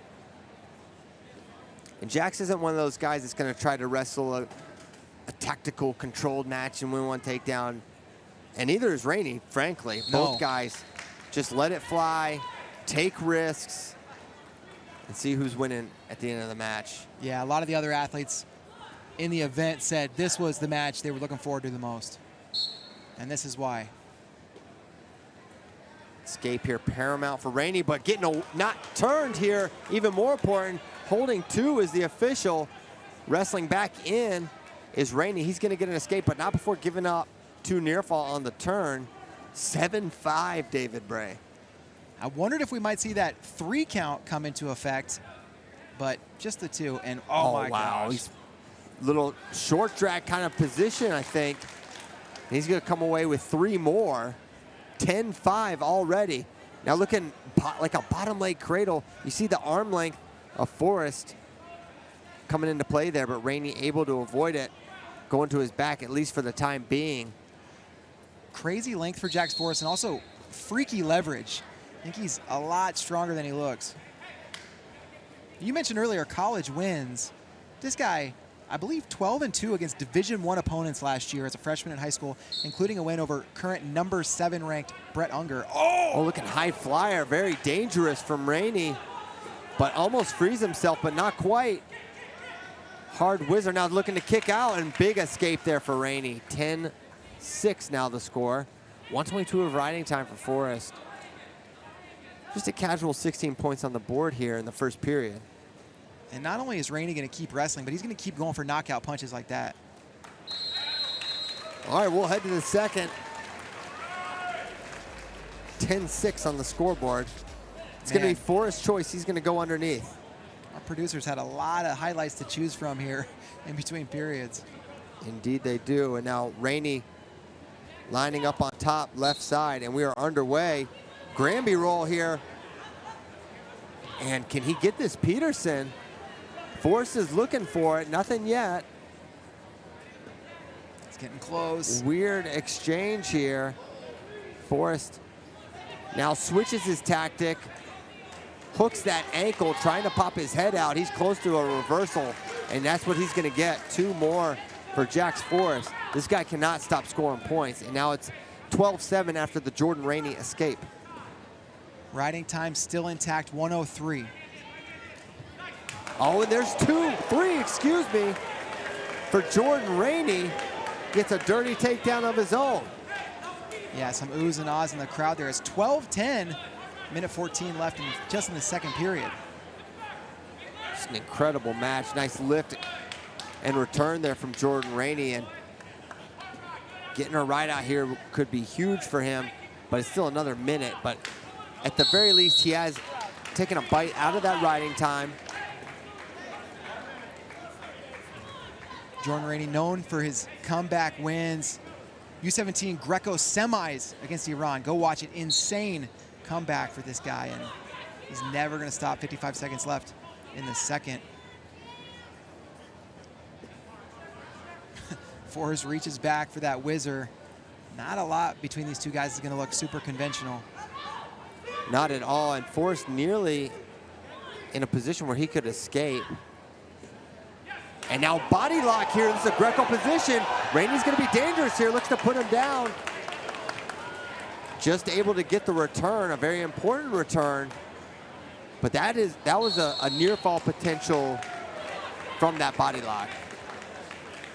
And for Rainey, if he's got near fall potential, he has fall potential. This guy puts people away. And just like that, it's 12-10, 24 seconds to go. And at this point, Jordan Rainey has decided, I'm finishing this period on top. That is my goal here. Granby roll, he's close again, but this time Rainey does a better job of following the hips, almost catches him on his back, drops down to the leg. 10 seconds to go in the second period.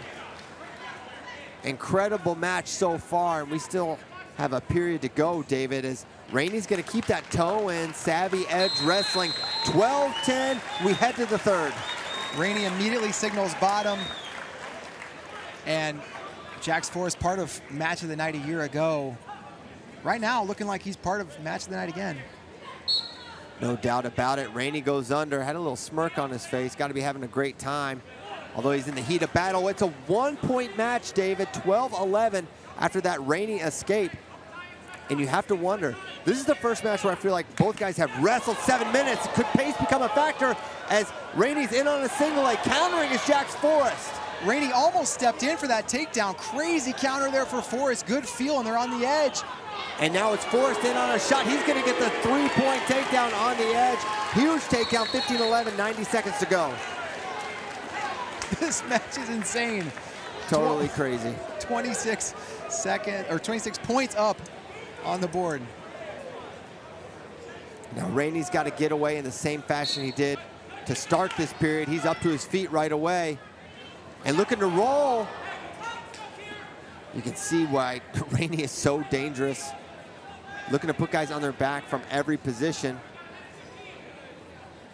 Boot in, but the foot on the outside, not ideal. And now Rainey's got his leg underneath. He's looking at his body cradle. And now switches a head outside on the finish, locked around the crotch. Forrest still on top here. Good job by Jax Forrest, maintaining control, and he slips a boot in now. A near side cradle potentially. Far side, I should say, and that's going to be an escape for Rainey. Now he's looking to go in and score. That's a takedown, not a reversal. Should be tied. 15-15, scores wrong. It's a tie It is match. tied. 35 seconds to go. 15-15, 33 to go. This crowd is loving it. People coming to their feet, no quit, neither one of these guys. Rainey, can he get a ride out to send this to OT? 33 seconds left in the third. He was able to ride tough in the second period. Drops down to the ankles, got to let go, and does. Looking for a changeover is Jax Forrest. Rainey staying behind the arms, 24 seconds to go. Granby roll for Jax Forrest. Got to be careful, he's coming around.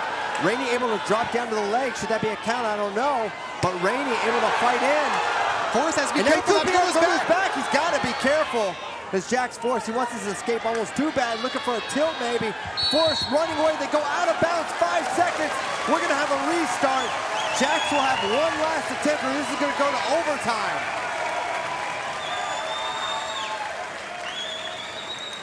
Rainey's corner complaining about something. We got 5 seconds to go in regulation. Rainey lines up right side, drops down to the ankle. He can afford to do so. Trips, roll again for Forrest. He's so tricky with his hips.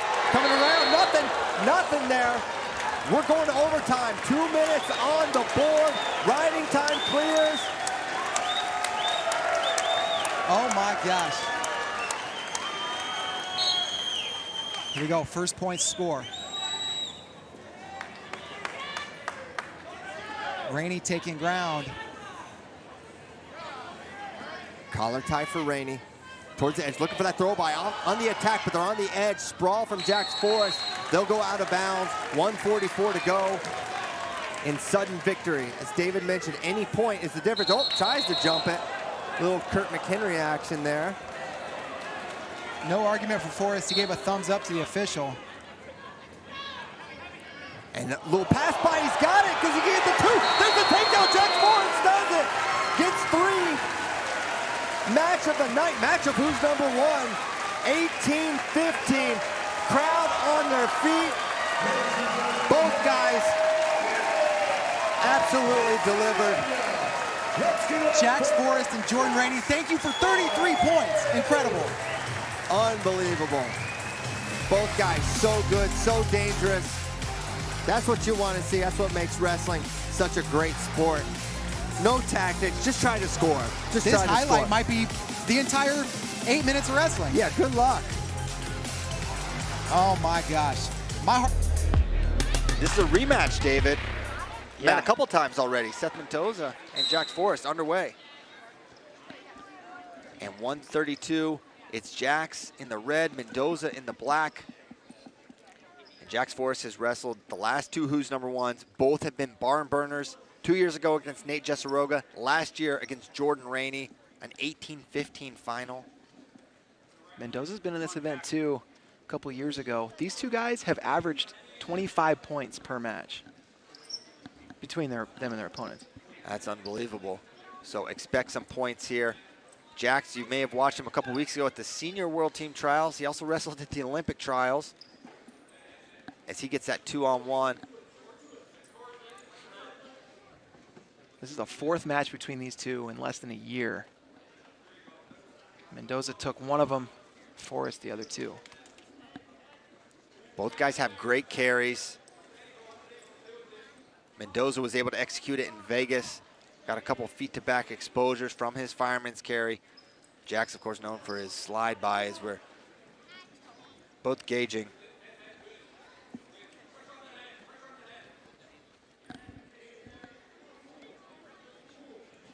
Short offense there for Mendoza as they come out of it. Minute 40 to go in the first. You see Mendoza doing a good job pulling off the ties. Elbow control for Seth Mendoza. There's that slide by for Jax Forrest, trying to step around. Nothing yet. Mendoza fighting, looking for the finish. There's 3 for Jax Forrest. He strikes first. Immediately gets that boot in, and he's going to go to work from the top position. You see Mendoza hanging on that arm. That's going to make it tough for him, for Jax to work out. Now freeze that arm. Mendoza going to be able to wrestle back in position for a reversal, but Jax, like a cat, able to recover and just give up the escape. And there's a shot. Now we're mixing it up. Mendoza in on the leg, diving over the top. Jax Forrest, minute to go here in the first period. Mendoza trying to get a takedown of his own. Trying to pass now is Jax Forrest, but Mendoza looks comfortable here as he's going to wrestle in this position. With that foot on the outside, it's going to be hard for him to finish. And now Jax, man, saved by the edge is Seth Mendoza. What a counter there by Jax. Unreal, and Mendoza was getting close to neutral danger position there, but Jax ended up almost on top as they went out of bounds. These guys, 37 seconds to go. They're one folk style match. Forrest got the first 2 takedowns, and then Mendoza kind of started to figure things out. Got a takedown in the third period. I believe there was a tilt involved as well. If I'm remembering correctly, he's really good from the top position as Mendoza as well as Forrest. 20 seconds to go. There, pulls off that wrist as Mendoza now looking to throw it by again is Jax Forrest. 10 seconds to go in the first period. Been a great start here. And that'll do it for the first. Mendoza down 3-1. Flip goes red. Jax will have choice, he'll defer, and Mendoza gonna go underneath. See if, curious how Mendoza will approach this, because Jax is super tricky in the top position. He was wrist hunting earlier with Jax with a leg in. And Jax jumped the gun a little bit there, trying to time that whistle on that chop. Lines up on that right side again. And we're underway. Clean start here in the second. Good job fighting hands by Mendoza. That's textbook bottom wrestling. And it's 3-2. Mendoza committed to wrestle at Missouri. Jax Forrest, one of the top recruits of his class. Yeah, he's uncommitted. You can see a whole lot about his recruiting process on FloWrestling or on our YouTube page. Working in and out of the ties, both wrestlers. Minute 20 left in the second. Wrist for Seth Mendoza for a moment, and then cleared. Trying to knee pound underneath, and now in on the leg is Mendoza, but fights it off. Was Forrest, and Mendoza fights it off. Single leg for Seth Mendoza, trying to come out the back door. We're scrambling again. Mendoza trying to fight in, could be neutral danger, but great recovery from Jax Forrest. Really a 50-50 position. I don't know who's in advantage here. Jax trying to hook that elbow, but a near leg could come in for Seth Mendoza. Mendoza in decent position to score as he's torn in half on the left side, but Forrest comes up to his feet, dropping in on the single with Seth Mendoza. They're not done yet. On the edge, 33 seconds to go. It's gonna be a tough finish for Seth Mendoza. Gonna need to pull Jax back and bounce. Near side cradle, he's got it locked up. They're gonna give the 3, no way. You gotta have a hip down. We're gonna see a challenge. Yeah, I don't think so. And the ref, the side is gonna help him, but it's not just the cradle lock. You have to have that hip down. Oh, they're waving it. They're gonna wave it. Yeah, you can see the way that official kicked the block back. Say, yeah, you're not gonna need this challenge. We're just waving that.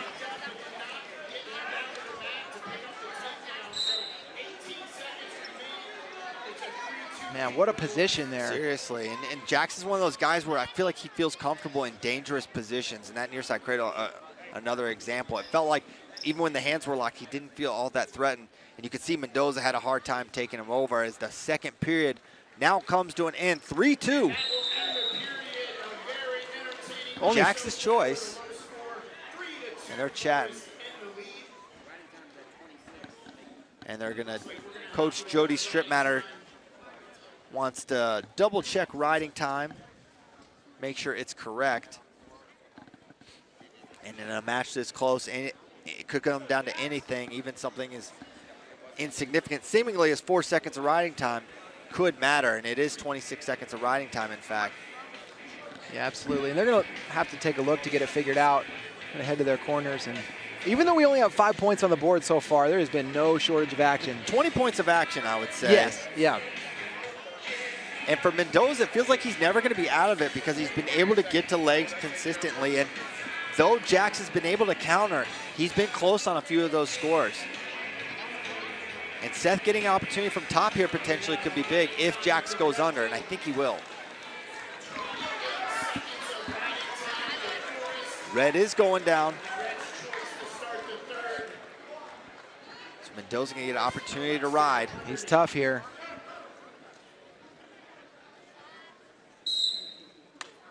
And quick fires that elbow up to Jax Forrest. Half on that left side for Seth Mendoza. And now switches to that right side. And now roll, man, great job turning in. And now looking to score. Working for a takedown of his own, but it's Jax Forrest counter scoring. Double leg, trying to take him through. Seth Mendoza not gonna be able to do it. Takedown, Jax Forrest. 7-2 now the lead for Jax. See that Johnstown crowd coming to life. Jax Forrest lives just a few minutes from here.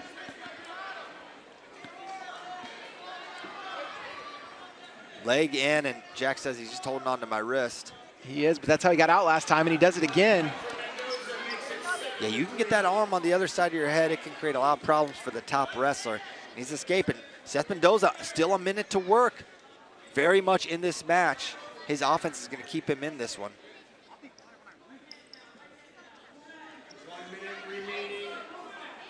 If you're Jax Forrest, you got to be especially wary of the dump because he can turn that into feet to back. He's working for that inside control with that left hand or elbow control. As you hear the Jax Forrest's corner say no ties, they are super aware of that dump. And he can't hit it if his hands aren't on you. 35 to go. Jax on a knee, Seth Mendoza pushing, pulling, trying to create an opening. Jax pops him off, threatens with a fake, but Mendoza closing distance well, 23 seconds to go. Level change by Jax. Crowding him is Seth Mendoza. Another shot from Jax Forrest. Mendoza staying engaged, but he's got to fire an attack. Pulls a 2-on-1. And dropping down to a knee is Jax Forrest. He looks at the clock, reads 5 seconds. He knows he's close. And that's how this one's going to end. Hometown kid, Jax Forrest, the 7-3 winner.